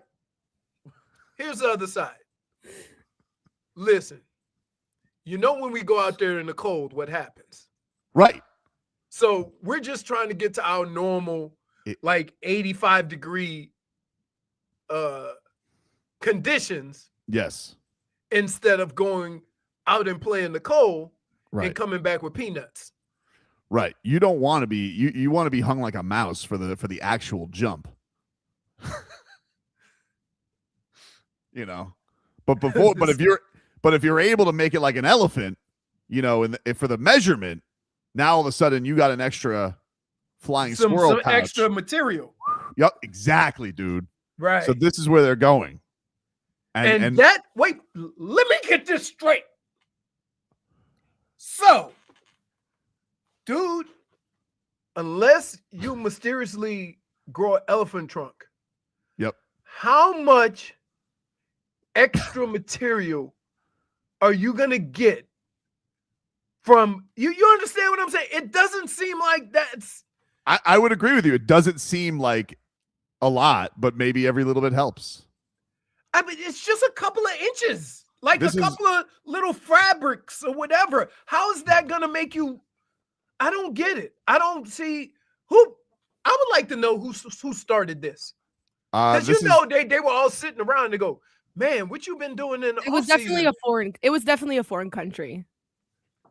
Definitely. This is the story from more from the Guardian. The newspaper quoted Dr. Cameron. He says, "quote It is possible." Cameron, he was the Dolphins head coach. Oh, well, listen, you're definitely putting your thumb in the other direction with this. He said, God, I can't believe I got to read this quote. This is for journalism purposes only. I just want a disclaimer, okay? I'm so scared. I'm glad it's you and not me. It is possible to achieve a temporary visual thickening of the penis by injecting paraffin or hyaluronic acid. Such an injection is not medically indicated. Isn't that what you wash your pool with? And is associated with the risk. These extraordinary rumors are yet to be matched by any hard proof, clearly. Although under WADA rules, any method that endangers the health of an athlete goes against the spirit of the sport and would be banned. Asked about the rumors, the director of WADA said, I am not aware of the details of ski jumping and how this can improve performance, but if anything was to come to surface, we would look for anything if it was doping related. I mean, so how you gonna? So question: why not use Botox? Botox, it doesn't. Oh, it numbs. Botox. It stops your muscles. Hyaluronic acid is a plumper. It's used in skin. I use hyaluronic acid on my face all the time. Wow, it's a plumper. It's like it makes your face plump. You want a ski jump? You got to get plump. You can't be handled. You cannot. You cannot listen. Information like this should not go to you. I apologize. It should go to someone else first. Not me. Not me, because I would have to say I'm played part. I took part in this. Mm-hmm. And poor Brittney, she is just welcome, Brittney. This is what we do. She added to the conversation because she uses the acid for the face. I'm happy about that. The more you know. I just, not for nothing. There's a couple of extremes that I'm not willing to. Right? They like just chew a whole bunch of Blue Chew like Tic Tacs. Yeah, but never mind. You know what? Never mind. We're gonna take a break. Everybody, I need to go smoke a cigarette or something. I need a break. Glenn, I'm sorry. I'm sorry we ruined the clock, but this was for science. We'll take a break. We're back after this.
All right, welcome back, everybody. Tobin and Leroy here with you on FM 104.3 WQAM.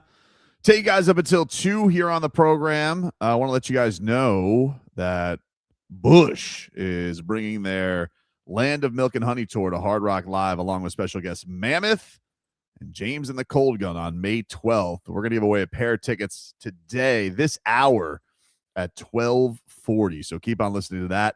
Get to our headlines here, brought to you by Doral Kia. You always pay less with your Pricito at Doral Kia. Visit us at Doral Kia or DoralKia.com. You got Super Bowl 60 on Sunday between the Patriots and Seahawks. 6:30 is your kickoff. So we will have all our reaction to that on Monday. Seattle's a 4.5-point favorite. Panthers, they close out the first half of their season, give or take. They got smoked by the Lightning yesterday, 6-1. The Heat's back on the hardwood tonight, the first of 2 on the road. They got this game against Boston at 7:30 tonight. So what is that? 6:15 is preheat with Solana. 6:50. You doing the Heat game tonight, Brittney? No, I'm not. I get a night off. Yeah, birthday weekend. Excellent. Birthday weekend things. Yes. Good for you. Good for you. Well, the rest of the crew will be there at 6:15 to get you ready for all the action. The Hurricanes, they're back on the hardwood tomorrow afternoon, taking on Boston College. They're not very good this year, so hopefully the Canes can get back in the win column. The Heat will be back on Sunday afternoon, taking on the Wizards at 2:00. So they got to get both of those games. The Heat, I was looking at their schedule, and I was like, is there any hope? It's probably pathetic. There's probably no hope for like some kind of a 7-3, 8-2 type of a run. That's probably asking too much for a team that won back-to-back games once in the month of January.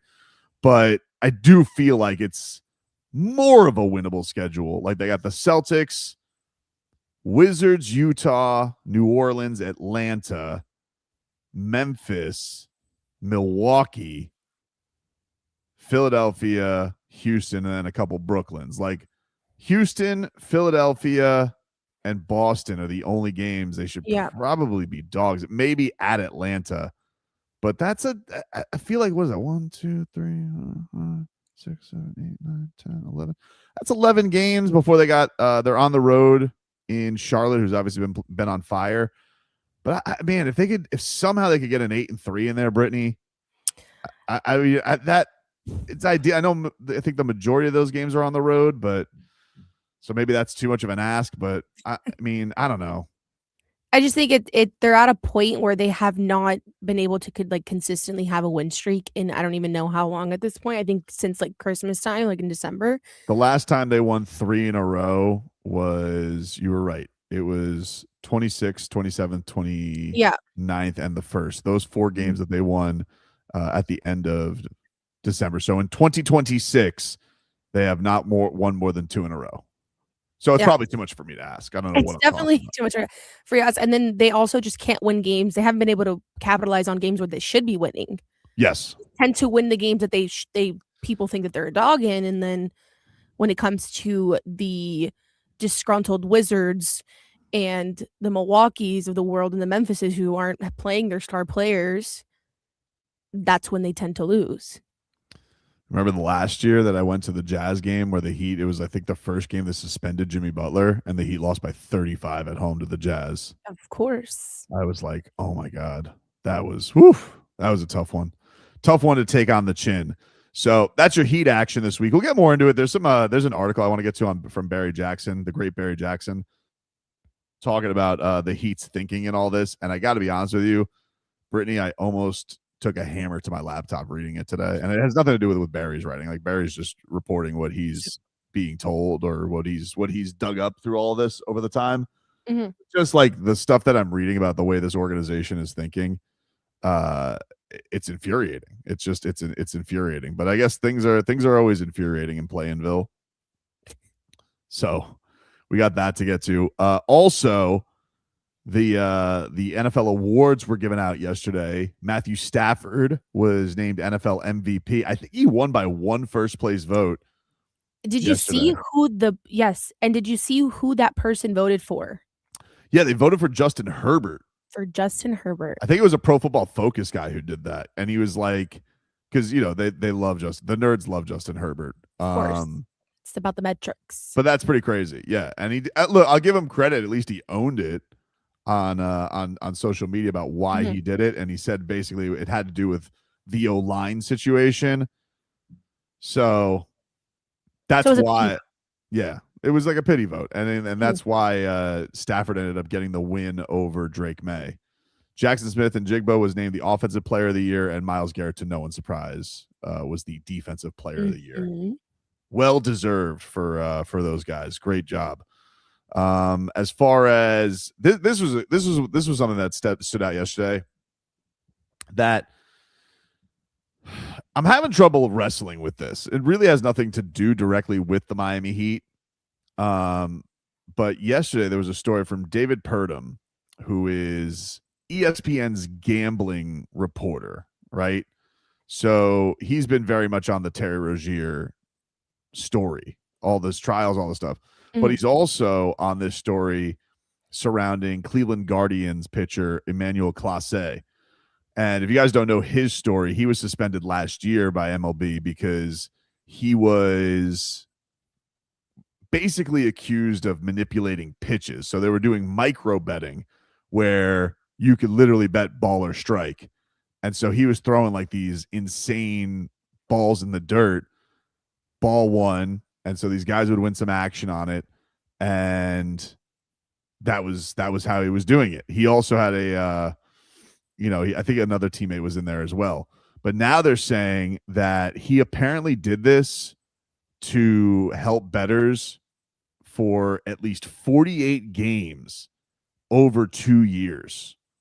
48 games over 2 years. Pretty crazy. And this just had me thinking about this because the thing that I have a tough time wrestling with the Terry Rozier situation, I don't know if Terry Rozier really did it or didn't do it, but obviously it seems like something pretty sketchy went on there. Whether he told a friend and was just like, hey, I'm going to be at this game. But obviously whatever's around Terry Rozier, it appears like there's a connection to the gambling world. And I have this tough time wrestling the idea that we're here to just assume that if Terry Rozier did do this in Charlotte or his friends were connected to it in Charlotte, I'm here to believe that just stopped when he got to Miami. Because one of the things that's infuriating about the Terry Rozier situation is not just that the Miami Heat weren't in on the gambling scandal, didn't know about it, had no knowledge of it, didn't stop them from making a terrible trade, overpaying for Terry Rozier. But put that aside, the idea that you have somebody who has something like this, and this is why it's important to know that when trading for somebody, because if somebody has that happen around them and they're caught once, right?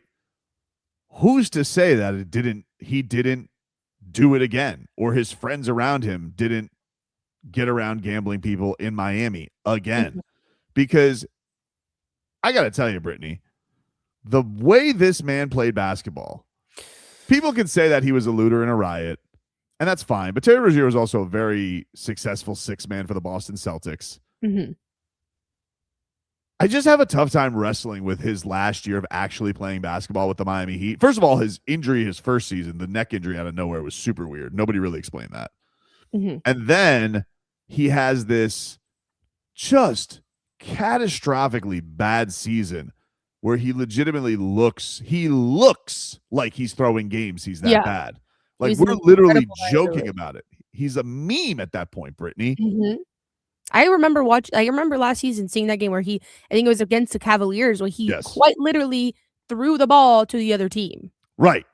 And so I watched some of those performances and I'm like, we sure that he wasn't throwing games for the Heat?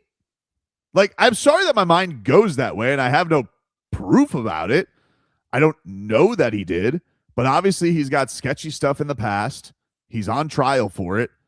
And I'm just to believe it stopped in 2023. And that's why it's infuriating when the Miami Heat are left in the dark on something like this big a detail. And so when I saw the story yesterday from David Purdom about Emmanuel Clase, not only this was just a one-time incident or a two-time, 50 times this guy was manipulating games that they're able to accuse him of. Yeah, like I think when you're in this, and we learned from the documentary that they did on the referee in the NBA, is like once you're in it, it's hard to get out of it. So I do find it incredibly hard to believe that once Terry Rozier got traded to Miami, it all went away. Right. Like his hands were clean of it, and it was not still going on.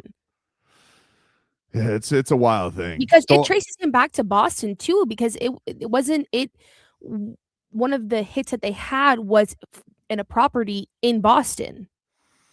I don't remember that part. I do remember, I think on his part, what they said that he and the friend counted their money. They said in the report that they counted it at their home in North Carolina.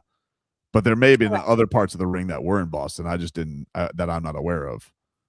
So I just find it hard to believe that it just stopped when he came here, especially with his play, like you said. Right. Well, he's also, and this is not a person that's not out of his life. This was a person that that the prosecution, this is a childhood friend that he was dealing with. Mm-hmm. Right. And this is somebody that the prosecution had an issue that Terry Rozier was paying the legal fees of, because they're paying to worry that he's going to take the fall for Terry Rozier. And so, look, I don't know what's going to happen. I'm just saying, when I saw this Emmanuel Clase story, and I was like, oh yeah, when you're in the gambling world and they have their hooks in you, mm-hmm. You think it's just going to be a one-time deal? Because I'm going to say probably not. Like, once they got somebody that they think they can get manipulation off of, they're going to continue to go back to that well. And if Terry Rozier cares about this person to the point where he's paying his legal fees and has had a relationship with them for that long, I'm to believe that just stopped all of a sudden. I don't know. To me, that's naive to believe. It's a little, I feel like I would be being naive if I just believed it was a one-time deal. And so it quacks like a duck. If it walks like a duck, quacks like a duck, then it is a duck. That is a saying people say. So I think that the duck here is Terry Rozier. Do you realize that you just used the phrase with a guy who talked about mongoose and ferrets? I know he did seem very perplexed by my statement, like as if I was speaking Chinese. You're right. I understood the statement. I get you. Yeah. I'm just saying, if this is if the baseball pitcher got, first of all, you have to be some kind of a sicko to bet on pitches. Pitches? When you mentioned that was the most perplexing thing to me about the whole conversation was micro betting. Where have we come to as a society? I mean, I'm not in the betting world at all. I've never placed a bet a day in my life. I can't imagine how degenerate of a gambler do you have to be to go on your phone and place parlays and bets on pitches, of which are delayed, so you're not even right. Yeah, exactly. Is that only a thrill when you're betting in the stadium? Maybe that's true. I don't know. Crazy, dude. Anyway, your grill all set? Did you get your piece? No, it's not even that. Oh. So I had something shipped to me last week. My buddy who shipped it put the wrong address. Oh, yeah, you told me about that. So I had to call FedEx. So Monday I called FedEx. They said, okay, they're going to ship it to the right place. I'm looking on the website. They go to the website. They send you to the website for everything. It says out for delivery yesterday. Right? So then I called today and they go, oh, it's going to get returned. I'm like, wait, it was out for delivery. That's strange. So now I had to go through, give them all the information or what have you, because not only do you have to give them your current address, you have to give them the wrong address that it was supposedly sent to. So now I got to look for that because my buddy sent me the tag. Look for that. His name is on the package, not mine. So it just makes it even like, I said, you know what? This only happens with FedEx. Because if you were a reputable company and you weren't lazy, you would have called the number on the tag and asked for the accurate and proper address. That's it. I said, because you're so lazy, you were going to ship it all the way back to Vegas instead of fixing it. And I thought I had done all this Monday. Right. So she's like, I got to call you back in an hour. I got to look into this to see where the package is because we have it tagged to go back to sender. Crazy, dude. So I'm like, man. In the meantime, I'm looking outside and the dogs are kicking trees trying to get an iguana to fall out. Love it. They're just going. One dog is just going. Teamwork makes the dream work to get some iguana meat. I guess. We'll take a break. More to come here on the show. Back after this.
All right, welcome back, everybody. It is Tobin and Leroy here with you on FM 104.3 WQAM.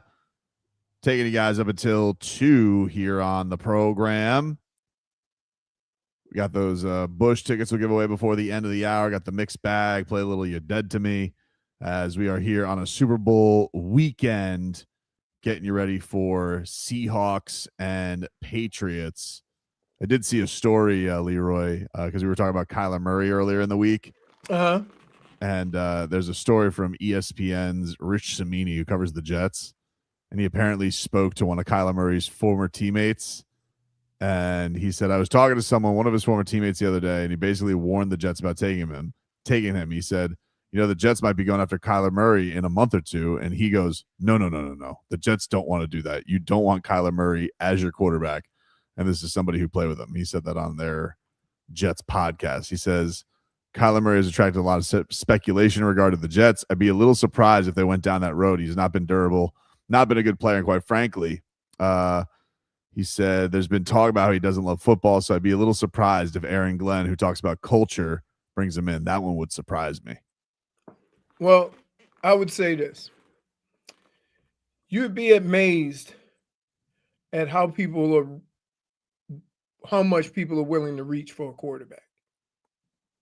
And sometimes as a coach, you can put your thoughts out there, but the organization does not listen because they think, for the same reasons why, think about this, for the same reasons why I say we shouldn't go after Ja Morant. You see what I mean? Like there's just too much there. I mean, but it's very similar in that, like, I see the similarities. I see it. Sometimes you only look at the talent. You don't look at the other stuff. And what that player is saying is, you better start paying attention to the other stuff. Because all that conversation into why he wouldn't bring in Kyler Murray had nothing to do with his ability. Nothing. So you got to be careful. Barry Jackson has a story today. Barry doing that yeoman's work with the articles today. He's bored. He's bored? Yeah. There's no trades, no nothing like that. Bored. Oh, man. Listen, but I feel bad because Barry's like sitting here. He's taking the arrows for the Heat organization as far as like he's just explaining what their thinking is. He's not thinking it. Right. But on the Dolphins front, he said on Tua Tagovailoa's future, he said it's certainly a possibility. It's certainly possible that the Dolphins could decide to release Tua Tagovailoa in the months ahead, as has been widely speculated. But if the Dolphins do move on from their starting quarterback this offseason, the team's preference would be to make every attempt to trade him, according to 3 sources with knowledge of the situation. The Dolphins also have been giving consideration to keeping him, a source said, as very recently that has not been ruled out, though it's certainly not considered the most likely scenario. Quote, I would be surprised if Tua was in Miami, said NFL Network's Ian Rappaport on the Jim Rome Show on Wednesday. But if the Dolphins decide to move on, what became clear this week is their preference would be to try and trade him, sources said. So basically, you don't say anything until you have gone through the process of using every avenue to get rid of him, right? So until you just cut bait, maybe there's somebody that, like, for example, the Jets and Kyler Murray. Right. There are teams out there that say, you know what? Tua in a new situation might work. Someone's going to do it, right? Like, if you look at the quarterbacks, I mean, who needs a quarterback next year? You got the Jets, probably the Cardinals. Yep. The Raiders are going to take Mendoza. Yep. Browns, maybe? Like, what do you think? They're going to go Shador for sure? Or do you think is Watson back? I don't know what the Brown situation is. They don't have the first pick. I mean, they got a whole bunch of quarterbacks and a whole bunch of nothing, right? You got 2 young guys.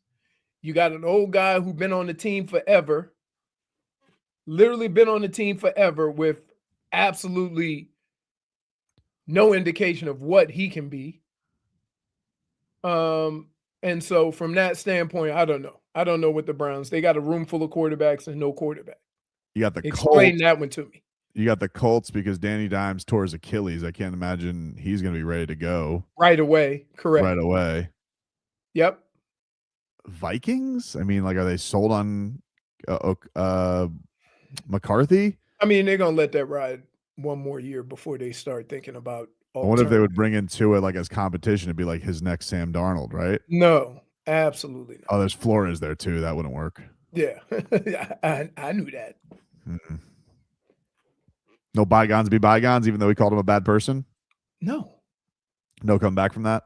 Like if let me ask you something. If you were for a company, yeah, and you were hiring, right, and you saw what happened at the previous employment place between two of your people, and you really like your defensive coordinator, yeah, you gonna bring in the other guy? You How often do they have to see each other? Oh my goodness. Just asking, baby. Dude. Is that a problem? Sometimes I wonder what your logic is behind certain things. I'm just trying to see. You're not going to put Tua and Flores on the same team ever again in life. Falcons? No, they got, what's his name? Penix. But just as a backup. You know, like bring him in as like a possibility. First of all, you're not trading for a backup, nor are you going to eat any money. So here's what I would say. And here's how Tua ends up on the Dolphins. First of all,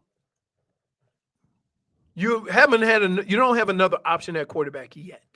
Not yet. So let's start there. So the correct thing to do is until you get something, you hold on to what you got.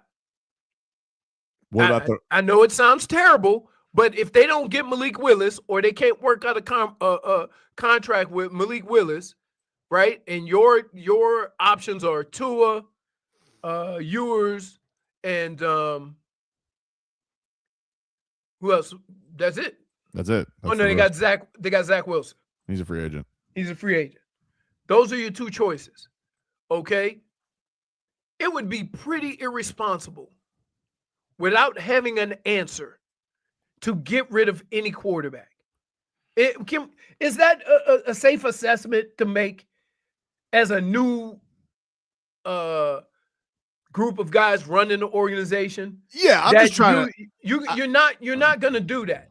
Yeah, I'm just trying to see like where's there an actual fit to trade him, because there's not like a ton of obvious places that need a starting quarterback until you get a quarterback.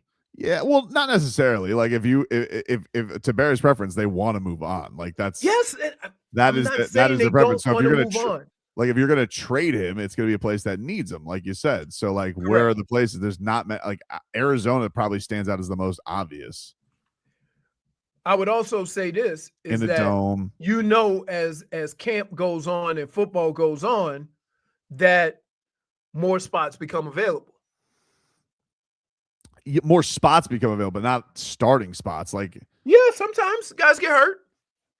If they become hurt. But right now, that's again, let's do first things first. Until the Dolphins have a plan for somebody else to play quarterback, then just hang on to him. And I know fans don't want to hear that. I know people don't want to hear that. But it is the prudent thing to do, in that you don't get rid of a player, because how good are they going to be anyway? I don't think they're going to be very good unless the defense is amazing. Okay. Which there's like they got to revamp the whole secondary. They need another pass rusher. So what are you what are you getting rid of him for? If and I don't care if he has a great year. So what? It doesn't change what you feel and what you think of Tua, but you're not going to move on from Tua until you have a replacement. Brittney, What would you think about Tua being back? What would I think about it, or what do I think is going to happen? Because those are two different answers. I asked what you would think about Tua being back. Your thoughts on Tua being back? My thoughts on Tua being back is I don't want to see it. I don't want to see him play quarterback for the Miami Dolphins anymore. Because you're rats off a ship. I'm very much so rats off a ship. I just don't understand what it does. Unless you're tanking, unless that's what you want to do, I don't think that it's going to be a successful season in the slightest. I think you're going to see exactly what you saw this past season. You've gotten everything you need to know about him over the course of his entire career. There's nothing else to learn. There's nothing else to figure out. I don't think. But who are you going to without a quarterback? And I would take it one step further. If you bring a guy in that you want to be your long-term quarterback, do you want him to start with this team now? You're saying if you draft somebody, or even if you get Malik Willis, let me ask you: it's not like what do you think you're going to think of Malik Willis if he has to play behind this team with this team? I don't think knowing this that this team bad. is going to be bad. I don't think this. Well, what's bad about the team is they don't have any. They don't have a lot of skill position talent outside of Devon Achane. Waddle has been on the decline the last couple of years. They don't really have a tight end. They don't have anybody outside the receiving room of Jalen Waddle. So there's not a lot of depth there. The offensive line's okay, but there are certain questions. Like they got to give Aaron Brewer a new contract. They have to figure out they're going to keep Cole Strange. They have to figure out if Jonas Savaianaya is a professional football player. The tackles seem set as long as Austin Jackson is healthy. But like if you had the majority of what you had last year, that's not that terrible an offensive line to be behind. No, in fact, the offensive line has looked as together and have played well together for it looks fine. Period of time. It looks fine. I mean, the offensive line. Anything, I don't have questions about the offensive line. Oh, I have questions about the offensive line, but I think they played as good as they've played, but it wasn't a very high bar they had to get over because they had been abysmal. Right. But that's also one of those things, like I think around the league, you're seeing a ton of offensive line issues, that people are facing. But I don't have I'm not worried about that for a guy like Malik Willis being experienced. If it was a rookie, I would understand what you're saying. But Malik's been in the league for what, 4 years? Yeah, but he hasn't played. He hasn't really played. He played still experience though, right? Games. Like that's got to be something. Sure, and he's sure. gotten his ass kicked when he was in Tennessee. Right, but I would say this: until that happens, I'm not getting rid of Tua because, I don't you don't get rid of somebody until you have the solution. I'm a big believer in that. My question is, people get up in their feelings and they're like, I don't care. I don't want him. I don't want him. Maybe I'll be gone. Gotta be gone. And then you don't have a quarterback. And I'm like, I get Tua has been terrible. I get everything everybody's saying. But you don't get rid of anything until you have a solution. If the solution is already here, I can live with that. Okay, fine. They have a plan. But until they discuss what that plan is, or they get a replacement, don't just start getting rid of folks thinking you can get one anywhere, because that's not how this works. Go ahead, Brittney. My question is I really don't know the answer to this. If he plays next season and we get into the off season, there's still a year left on his contract, correct? But we can choose to opt out of it. Yeah, but there's still a dead hit next year, but there's still that dead hit of $32 million. Yeah, it's not as gnarly as this year. This year you're cooked. So you would have to trade him. If he's cut before June 1st, it's $99 million. But think about this. So if he does play, so let's keep in mind, this is what we're gonna do. In the back of our mind, no matter what, we're moving on from Tua. Okay? So keep that in mind. Now, he goes out and has an amazing year. Don't laugh. Sorry, it's my immediate reaction. He's laughing at his fantasy. He's done it. But he has an amazing year. Yeah. Right? Uh-huh. I still am moving on from Tua. But now I can trade him. Because the value's higher. Correct. Okay, but that's a fantasy land because what if he goes out there, gets injured, You're still paying him. Or plays terrible? Then you can't trade him. You're Then you still can't paying trade him. No, you But can't. it doesn't matter. But His the other value is even lower. Brittney, your other option was cutting him for nothing. Wait, listen. So you're in the same spot. I'd rather just not play him next season. Tell you what, Who are you gonna play? What was it? What was Tobin said yesterday? You don't want any Ewers. Wait, Quinn Ewers. That's my point. That's my point. Like, so having a real conversation about solutions for Tua. When you start going around the solutions, you can't ask a general manager and a coach to have those thoughts. We'll get somebody.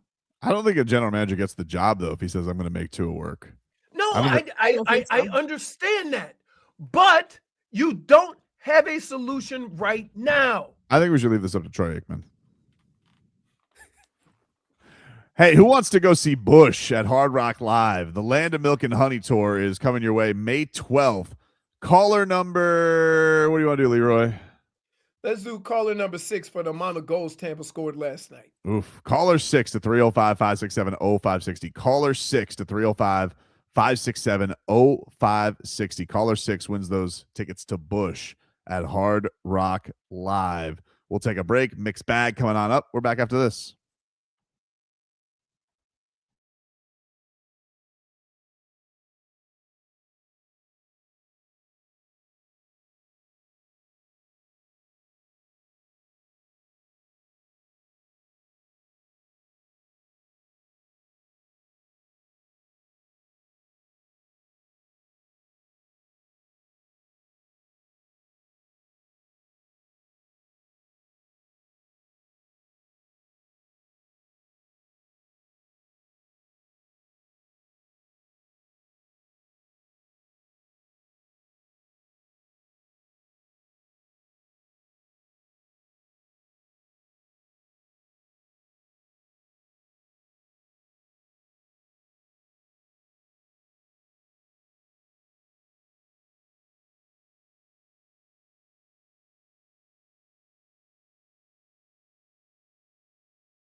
Welcome in, everybody. Tobin and Leroy here with you on FM 104.3 WQAM. Oh, hello, Jennifer. Hello. Hey. Hey. How's your day going? It's going all right. What did you think about the scandal that is sweeping jump skiing? Well, I kept this really close to me, so you can see that I also use hyaluronic acid for my face. Wow. How about that? Yep. Seems like you're set for your flying squirrel leap. That was a very intense conversation. Pretty It was wild. crazy. The Olympics. I always love the crazy things that are going on around the Olympics. Olympic Village. Some wild tales that are going on around this place. Just when you think things can't get weirder. Just when you think that. I'll tell you what's never weird, and that is the mixed bag.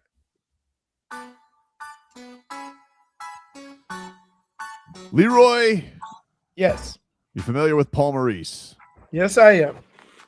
All right. Well, this is what Paul Maurice had to say about the Cats going into the break after their loss last night. Well, we found last year the guys who went to the Four Nations came back and they were kind of invigorated.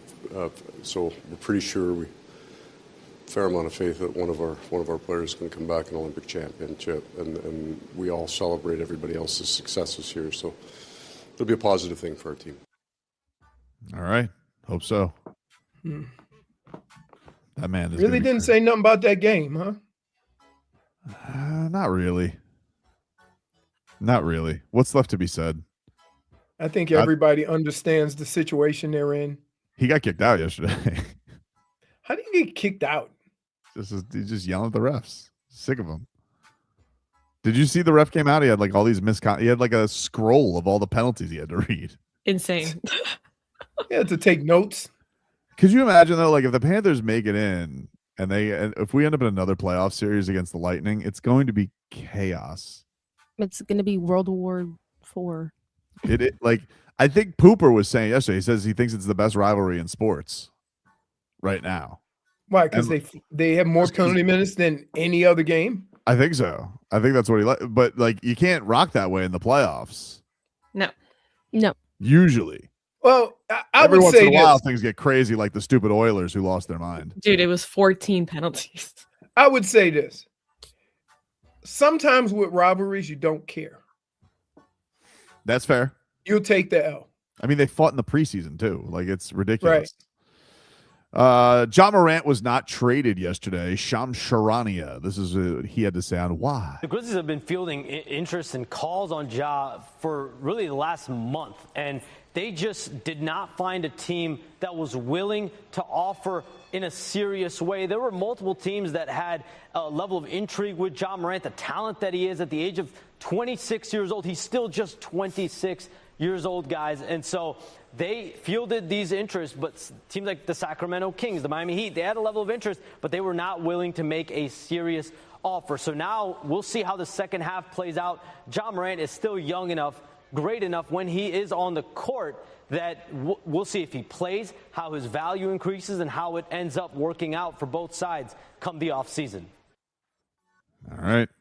I would say all that stuff is accurate. But if you think like you're going to get better offers in the offseason, Ja Morant still hasn't changed. Right? He hasn't done anything or enough around that team to show that he's on a different path. Well, you imagine the team's going to get worse too without Jaren Jackson Jr. One would think. You know, they're going very young with Jalen. Oh, he's going to be scoring like 50 a night when he plays. I mean, like Cedric Coward and Jalen Wells, and if Edey's healthy, he's kind of been in and out too. So, you know, we'll see. We'll see. I mean, it's kind of, I think it is hard to say whether or not his value is going to increase or not. Like they're not going to be in very meaningful games, and you know, who knows where his health's at, because him and the coach also don't seem on like the greatest of terms. The organization and him don't seem on the greatest of terms. So that's why nobody was giving a crazy good offer for him. Right. Which, I mean, they shouldn't, if you think about it. Like I hate these teams that can't be realistic about what what they think they should get. I mean, like, if you think you're going to get a haul for Ja Morant, you're just not accurate. It's not right. It's not going to happen. That's the mixed bag. We'll take a break. Got to get into a couple of other Heat things. One of them is these Heat commandments in the Miami Herald today. And then I feel like Erik Spoelstra is gaslighting us. I feel like he's messing with us. So we'll get to that as well. More to come. Play a little You're Dead to Me as well. We're back after this.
Welcome back, you rascals. Tobin and Leroy here with you on FM 104.3 WQAM.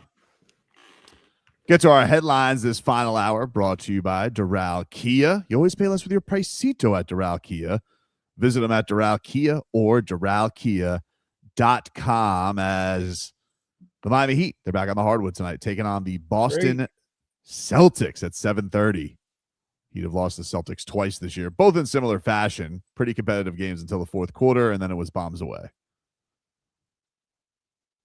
Need those threes tonight, boys. Please. We know they're going to shoot a lot of them. Oh, yeah. Oh, yeah. Crazy, dude. Erik Spoelstra yesterday. I want to get to this. So yesterday at practice, this was before the deadline, by the way. Everybody spoke before the deadline. Kel'el Ware was talking to some reporters. It was just kind of he was in a good mood, right? And he was being asked about people talking about his minutes. And he was saying that, like, I got to be honest with you, when I'm out in public, I hear all the time about people wanting me to get some more minutes. Here was Kel'el. I guess when you have positive, words around you, positive things around you, I feel like it'll, just help you be positive, all in general. Do you ever get approached by anyone saying, hey, I wish you would play more? I mean, has that happened in public, Kel'el? Yeah, that's happened in public, yeah. How often? Quite a lot, I would say. Wow. At like restaurants, gas stations, yeah, where? or just like that, just like walking, if I'm walking the streets or whatnot, so yeah. And how do you answer that? Thanks. I mean, I can't really say much, as it's not in my, problem to handle, so yeah. There you go. So you missed the most important part of that. And we're talking about what Spo was trying to say, and I heard the whole thing. We'll get the Spo thing in a second here. But you didn't hear Kel'el say, yeah, it feels good to have positive reinforcement around me. Well, did you hear that part? I did hear that part. Okay. The thing I was impressed by, to be honest with you, it was veteran savvy by a young lad, because he was asked about, oh, what do you think about that? Well,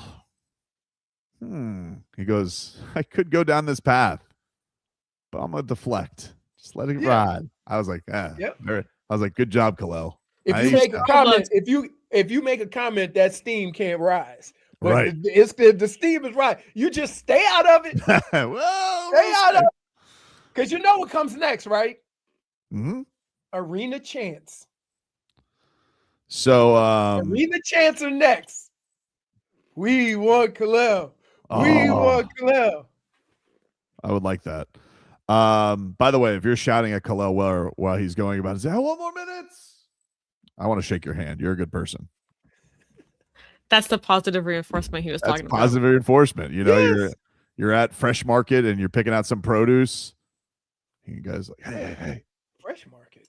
I don't know. You think he's too young to be in the produce section? I don't think that he's going to Fresh Market. Where do you think he's going? Publix. He's giving Publix. He's still young. Definitely not Whole Foods or Trader Joe's. They got a good. I feel like he could do Trader Joe's. I don't know. I don't know that he's trend. Like he's like not the trendy. Not type. a big fan. You know why? And I could be off on this. So, but I'm gonna just say this. When I go to a grocery store or go to a meat place, a butcher or whatever, right?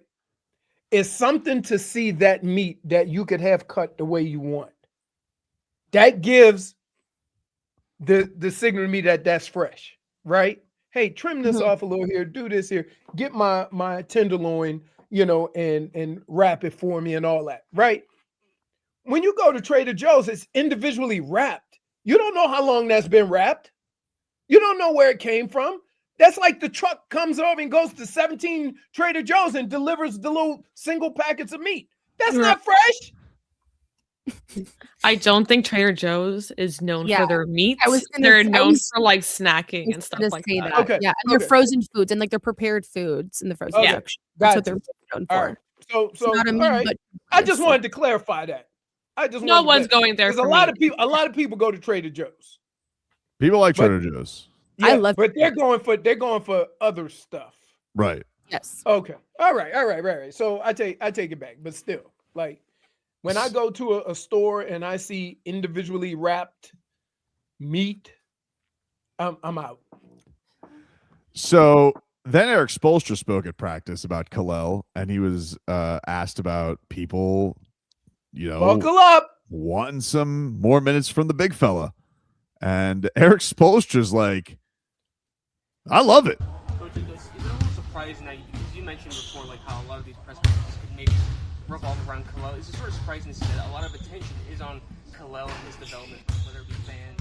I think it's great. I want our fan base, excited about our players and excited about our young talent. Like this should be fun. It should be exciting.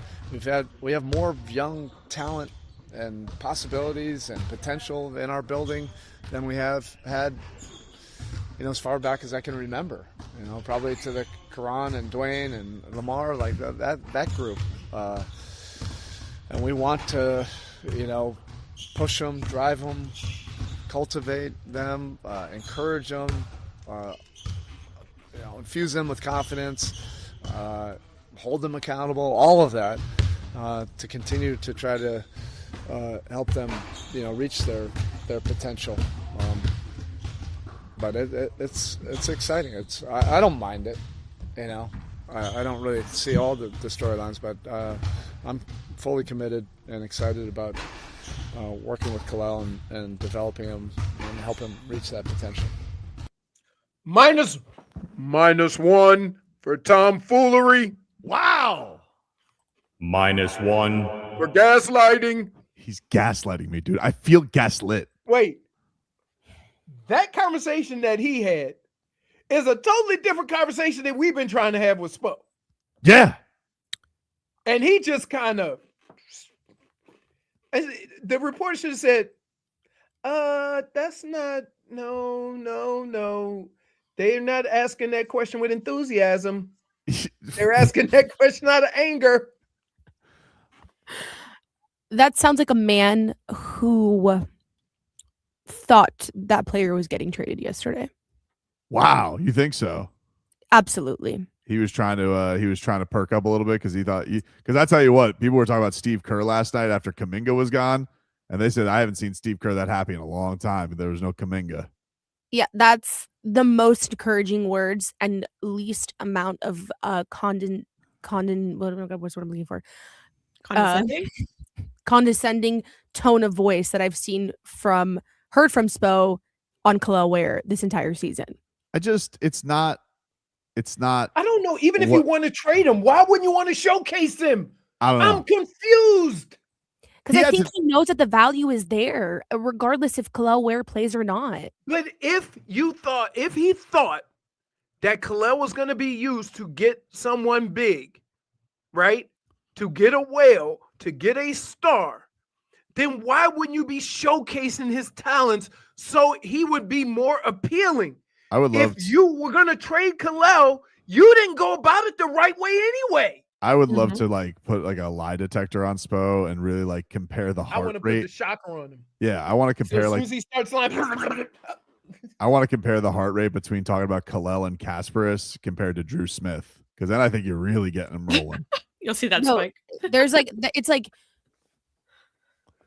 small, medium, large. You're gonna get when you're talking about Cass, it goes up a little bit. Then when Drew Smith gets in the conversation, it's off the charts. You know what the all-time the all-time game every season on Love Island, guys?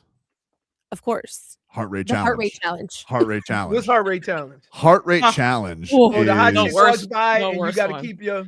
You put a heart rate on somebody, and then they dress in skimpy little outfits, men and women, and they dance on everybody. So they get to really test does the couple really get their heart rate flowing the most, or does somebody else get the heart rate flowing the most? It's messy. It really messes. What the hell are you guys watching? Oh, it's the greatest. It's Leroy, I've shown you this before. If we did heart rate challenge with Erik Spoelstra and we put Kel'el highlights compared to Drew Smith deflection highlights, I don't even think they'd be close. They wouldn't even be close. They wouldn't even be close. You also wouldn't have that much highlights. Well, that's right, because he's limited in the minutes. Yeah. I'd have to put all of everything that I have, Jennifer, to go find it. But exactly. I think, like, he's saying, I'm glad that everybody's excited, but he really should be like, too bad, how sad. That's really like, that's because I know what's better for you. That's what it sounds like. Hello, you want to see Kel'el? Oh, he's like, oh, that's he basically nice. said boo-hoo. Oh, boy, like a little river. He's like, bless your hearts. My word. Bless your hearts. It is crazy. This man compared it to Caron Butler, Dwayne Wade, and Lamar Odom, who, by the way, ironically, we just got to see the fruits of that, trading him for Shaq. And he's sitting here and he goes, yeah, but you guys got all these guys here. We're not going to trade him for anybody. We're not going to play him. I don't hear. It's either one or the other, right? Either you're not playing him or because you don't think he's that good. But the way you praise him, it's like he should be a star on your team, and then you could trade him for something big. But we're somewhere in the middle where the league hasn't seen enough of it, where they're going to have questions the way you treat him, and you're not playing him. So I'm confused at what do they think? I would like to know from Erik Spoelstra, what does he really think about Kel'el? Because however you look at the information of what we're seeing and how he treats Kel'el, it doesn't match what he just said. It really doesn't. Because if they wanted to trade and everybody wanted Kel'el, you should have been playing him at least a couple of weeks before the trade deadline so people could see, yeah, it's worth it. We'll take a break. More to come here on the show. We're back after this.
All right, welcome back, everybody. Tobin and Leroy here with you on FM 104.3 WQAM. Take you guys up until 2 here on the program. Who won the tickets, by the way, Brittany? Who got the final pair of Busch tickets for today? William. All right. Well, congratulations to William. Enjoy your time watching. Do we call him Bill? Yeah, I think so, because his email was Billy. Billy. Oh, all right. Billy. You want some prop bets, Leroy? Yeah, let's do some prop bets. Well, All right. first of all, in the history of this show, there has been no greater moment than Robbie the Degenerate singing the national anthem and timing it to figure out which way he was going to bet. Demi Lovato. He, in fact, even did the research. He did that. He says, throw in a couple of seconds for ad lib. Yep. No way. So you have, of course, the old favorite, Super Bowl Gatorade color. The favorite this year, orange, is plus 225. Yellow green line is plus 260. Blue is plus 260. Purple, a healthy plus 270. You have clear plus 1100. Red and pink plus 1100. No Gatorade bath plus 5,000. They point out last year, Eagles doused Nick Sirianni with yellow, lime green Gatorade. 2 years prior, Chiefs used purple on Andy Reid. Before that, blue had a nice run. So let me explain something to you. So the way the Gatorade is made is they usually do it with powder. So they make each individual thing, pour like a can of powder, and they stir it that way in all the containers. Okay. You are limited in which flavors you get out from bulk from Gatorade. So originally it was only yellow or orange. Then they start doing other colors. But I've never seen too many flavors, in the bulk. So I think they have everything in bulk now these days. yeah. They all come through. But that was a great job. We do have the national anthem. It's pretty close odds on both of them. 201? It's 2 minutes is the line, is your over under. 2 minutes every year. Who's singing it again? Charlie Puth. About to ask. Correct. Puth. Charlie Puth is singing it. Exactly 2 minutes. I don't really know Puth that much. Does he is he drag things out, or do you think he gets to business? I don't think he'll drag it out. Not necessarily. Yeah, because this is like, first of all, he doesn't have a lot of songs that have kind of like I would expect somebody like if John Legend were to do it. He's a crooner. So he may, go a little bit longer. But Charlie Puth is kind of like more pop. And they usually, this is like they don't usually add too much to it, except Fergie. Schmieden says, can somebody in Tobin's household fix the heater so he doesn't look like the Unabomber? Honestly, what is going on with you?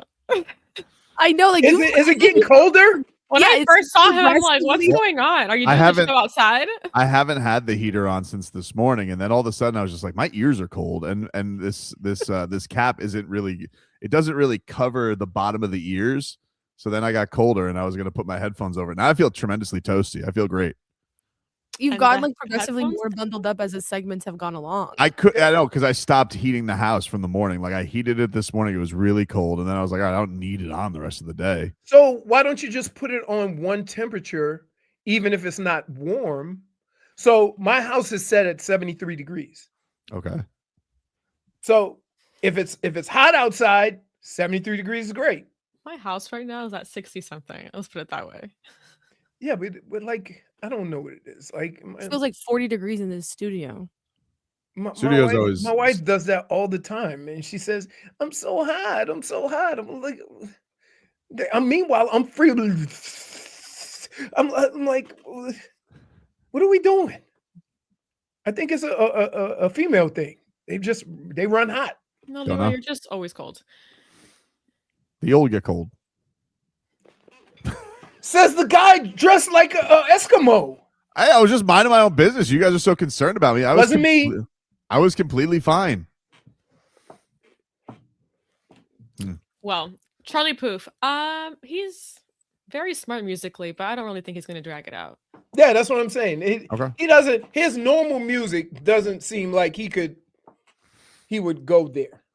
What about Super Bowl broadcast? Which Bay Area landmark is shown first? Golden Gate Bridge is an overwhelming favorite at -500. Alcatraz is +300. You got any value on Alcatraz getting shown before the Golden Gate Bridge? No, there No will shot. no chance. There's not a chance. No chance. With where this country is, you're gonna show Alcatraz first? Goodness, that'd be who has the Super Bowl? Is it on NBC. Fox? NBC. Yep. If NBC shows Alcatraz before they show the Golden Gate Bridge, there's going to be an investigation. Jeez. Jay Gatto says Tobin looks like Thick Shady. Clever. Real clever, Jay Gatto. All right, keep going. Will there be a streaker on the field? Yes is +300. No chance. No, I don't think so. The most recent incident happened in 2024. A pair of shirtless men sprinted onto the turf at Super Bowl 58. Yeah, but it was a scam. It was a thing, right? They were like some podcasters or something. I don't know. I don't remember that. I don't recall. I think it was actually. Yeah, it was like I'm trying to remember. they did it for their podcast or something. That's a lot of money. Super Bowl MVP shout out. First person to be shouted out in the Super Bowl MVP's speech. God or Jesus is the favorite at -135. Teammates +105. Teammates. The city +1400. Family members +1600. Coach +2250. No mention field of any of these, or the owner at +4500. That's definitely not going to happen. No, I think this is contingent. I would say teammates. It's contingent on who wins. Yes. Yes. So Because we know if Mendoza would win, we know God's going number one.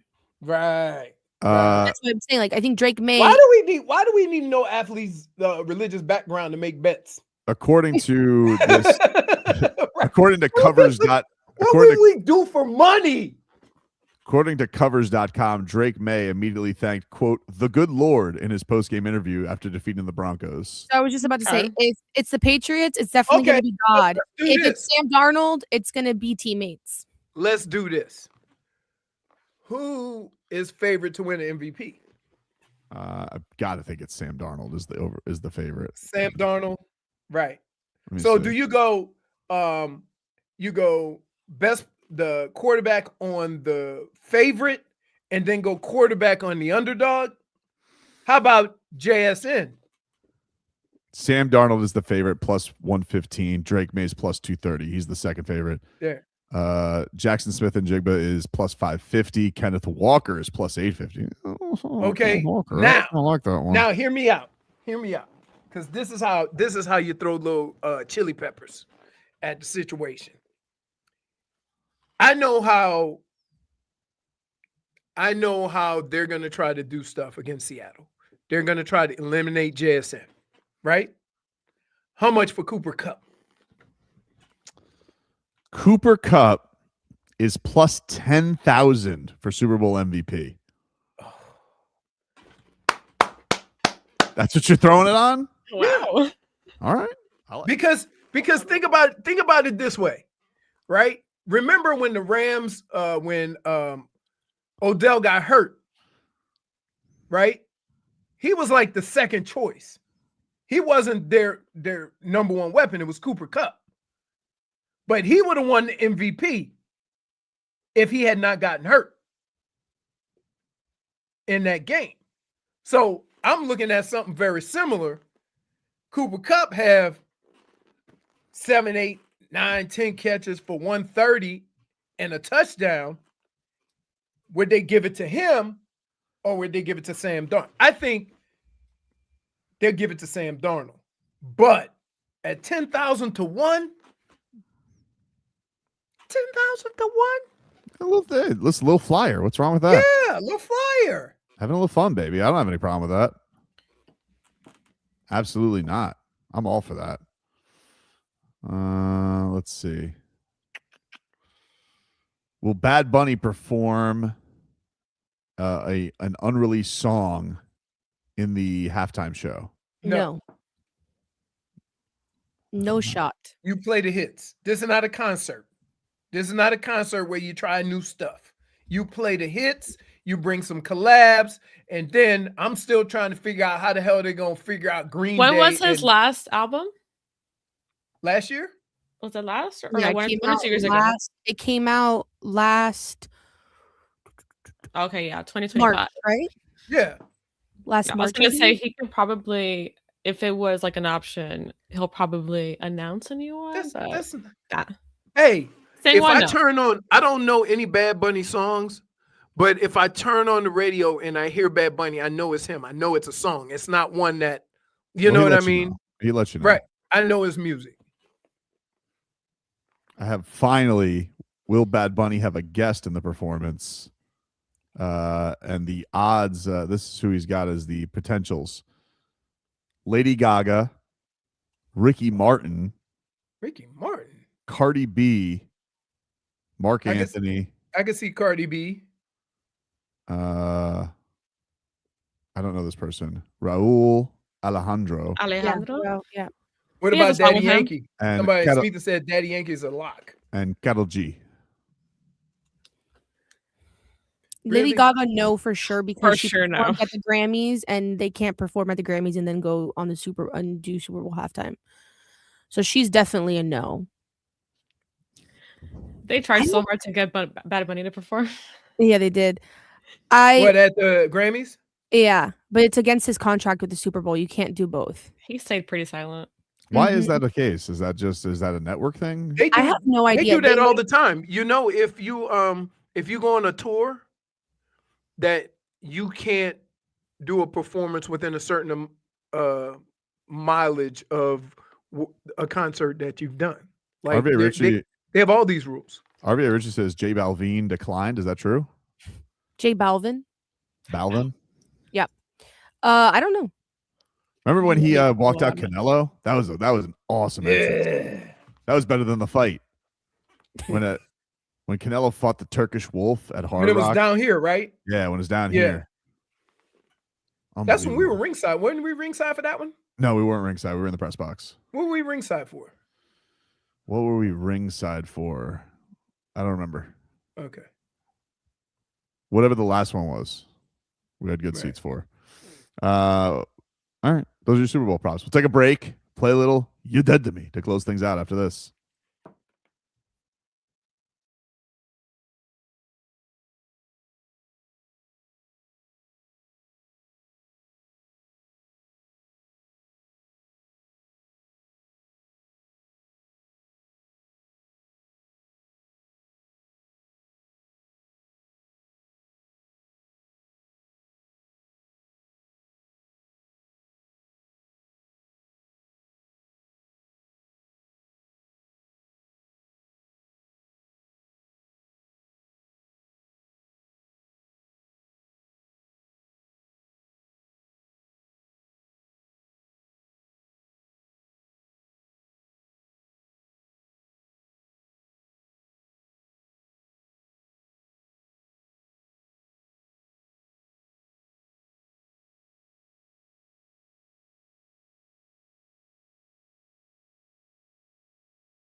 You're dead to me.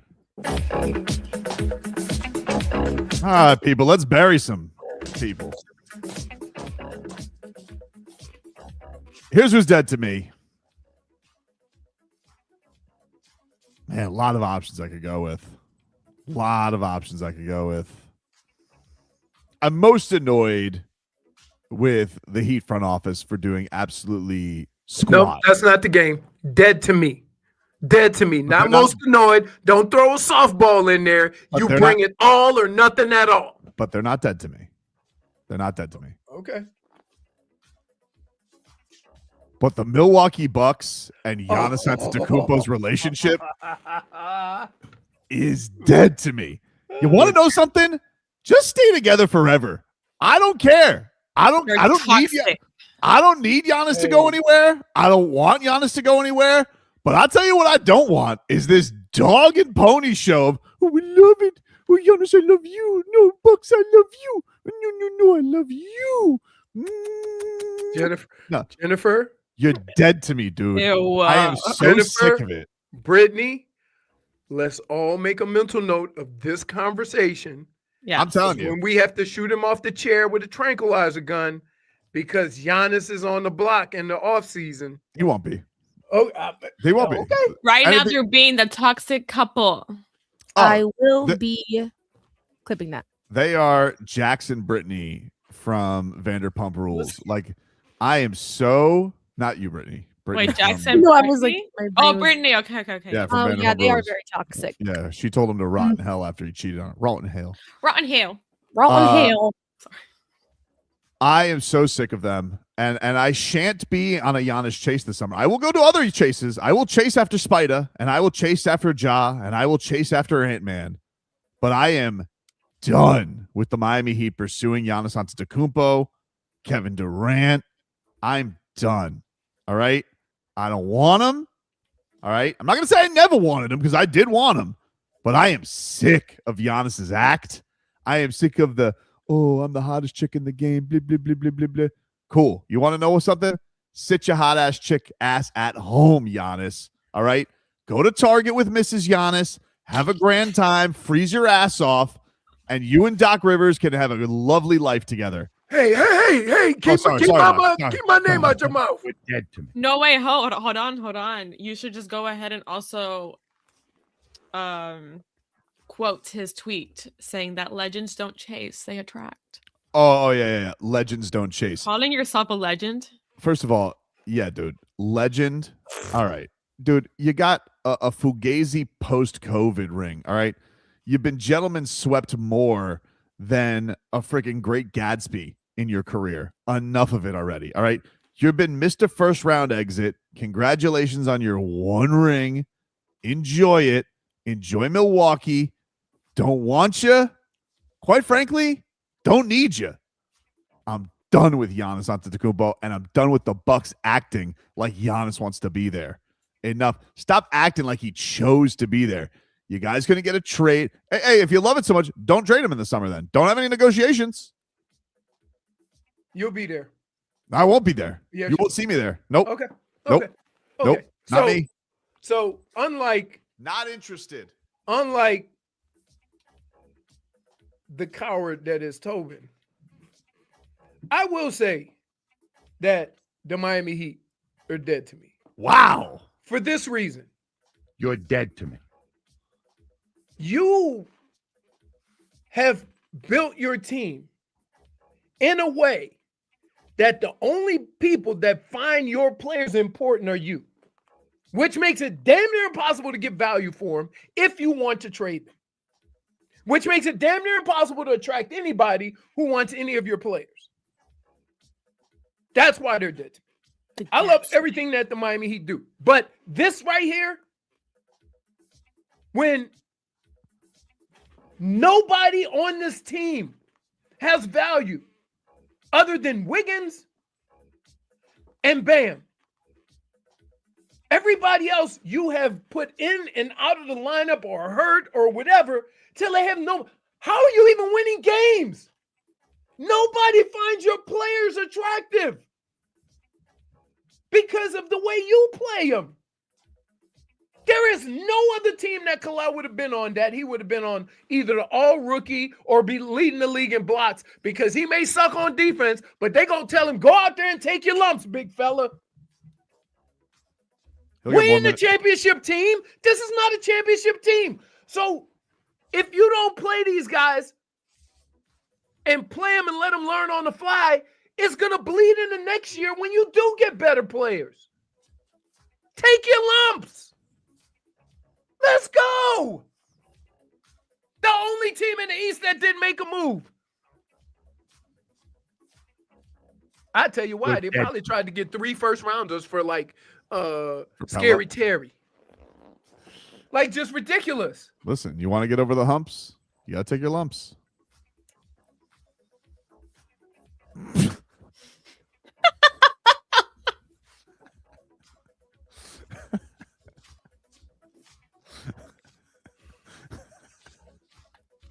Couldn't make it. Couldn't make your it. Liners today. Your liners this week have been outrageous. I'm still trying to get over the muskrat and the weasel one. Mongoose. That one really. And your what's it called? Your tickle your fancy segment. You guys are really on one. It's Oh, great. I have. Yeah, I got. Oh man, You could have just clipped that entire part of that segment. I'm gonna tell you what I did. I looked down and said, "You're safe." Leroy. I'm just saying. I'm like, not on my watch. I'm just saying. Who would do that to themselves? Uncle Ruckus says, -1 Tobin. WTF, you're supposed to be a professional broadcaster. Clearly, you haven't been listening to this show. Jennifer, who's dead to you? You know what? I feel like the music needs to be kind of lowered just a little bit so the message comes across. Me and Brittney have decided to team up on this one. Yes. Because after all the time that we have worked at this company on this show, not one person told us Happy National Women's Day. Like LeBron? You wanted us to do it like LeBron? National Women in Sports. In sports. I apologize. Yeah, in sports. I did it yesterday. That was a day? After we were talking about it. After We we were had to talking bring about it it to your with attention. You know what? The best part was that me and Brittney had to take time out of our days to go ahead and create a video for ourselves, which is kind of sad. Because if not, what are we? We would get lights on the walls.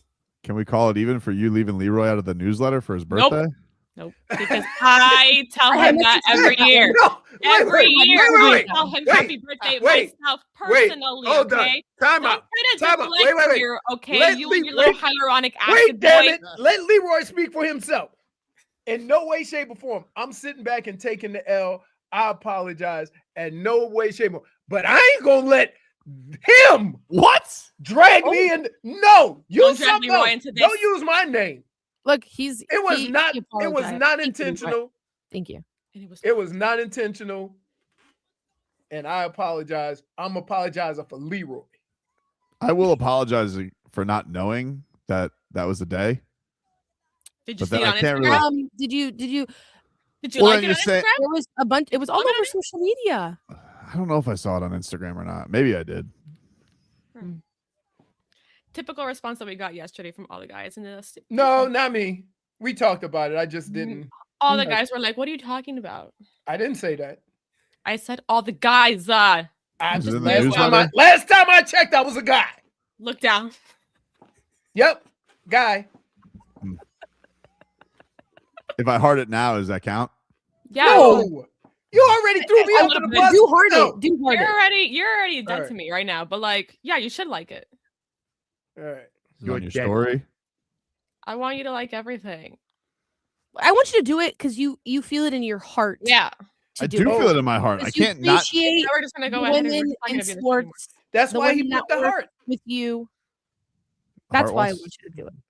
I will do it for that, and I will also do it because I put you guys through the flying squirrel skiing segment. Yeah. Like, wait. I was just curious. Why did you take the shot and say they wanted to be flying squirrels. Like it just the whole because that's what the point of the suit is. Like, you know how flying squirrel's wing has the extra skin to keep it up in the air. Yeah. That's in the crotch area pouch. That's what they want. They want almost like a parachute there to keep them upright from the wind so they go farther. That's the point of having the bigger junk. Isn't that blocked by the skis? No, because they're spread out. Oh.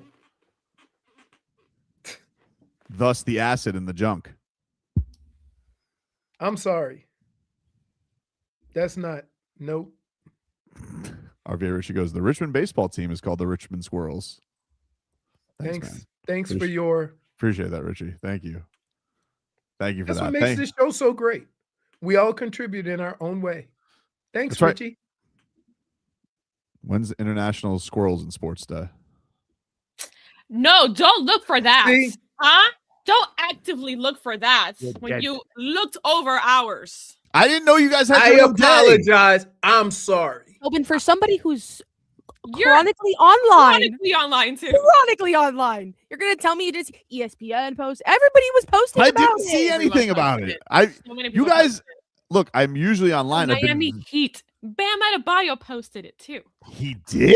He did. He's dating a woman in sports. And he's better because he's dating Asia. You sure? Positive. Just take the L. Just to please. I don't think I saw him post that. Please. Please. Tobin, you are making it worse. I'm not making it worse. Yes, you are. I didn't know that they had their own specific. Let's just take the day. L and move forward. I know the International Women's Day, the famous LeBron meme. Turned out that was the end of his relationship with him and Jeannie Buss, because now she hates him. Exactly. You see, you see what happens when you forget. When you Well, he overlook didn't the women. forget. He didn't forget. No, but I'm saying this to you guys. Just watch out. Thank you so much. You're welcome. Thank you. We feel so loved. That's our show for today, everybody. We will talk to you rascals on Monday. And Johan Andre Forfang, we're given 3 months suspension. That's forfang or foreskin? Or as we say in German, Unspielensgate. Rats off a ship on Bad Bunny's nipples. Horny people only right here on Tobin and Leroy. I see y'all when I see y'all. This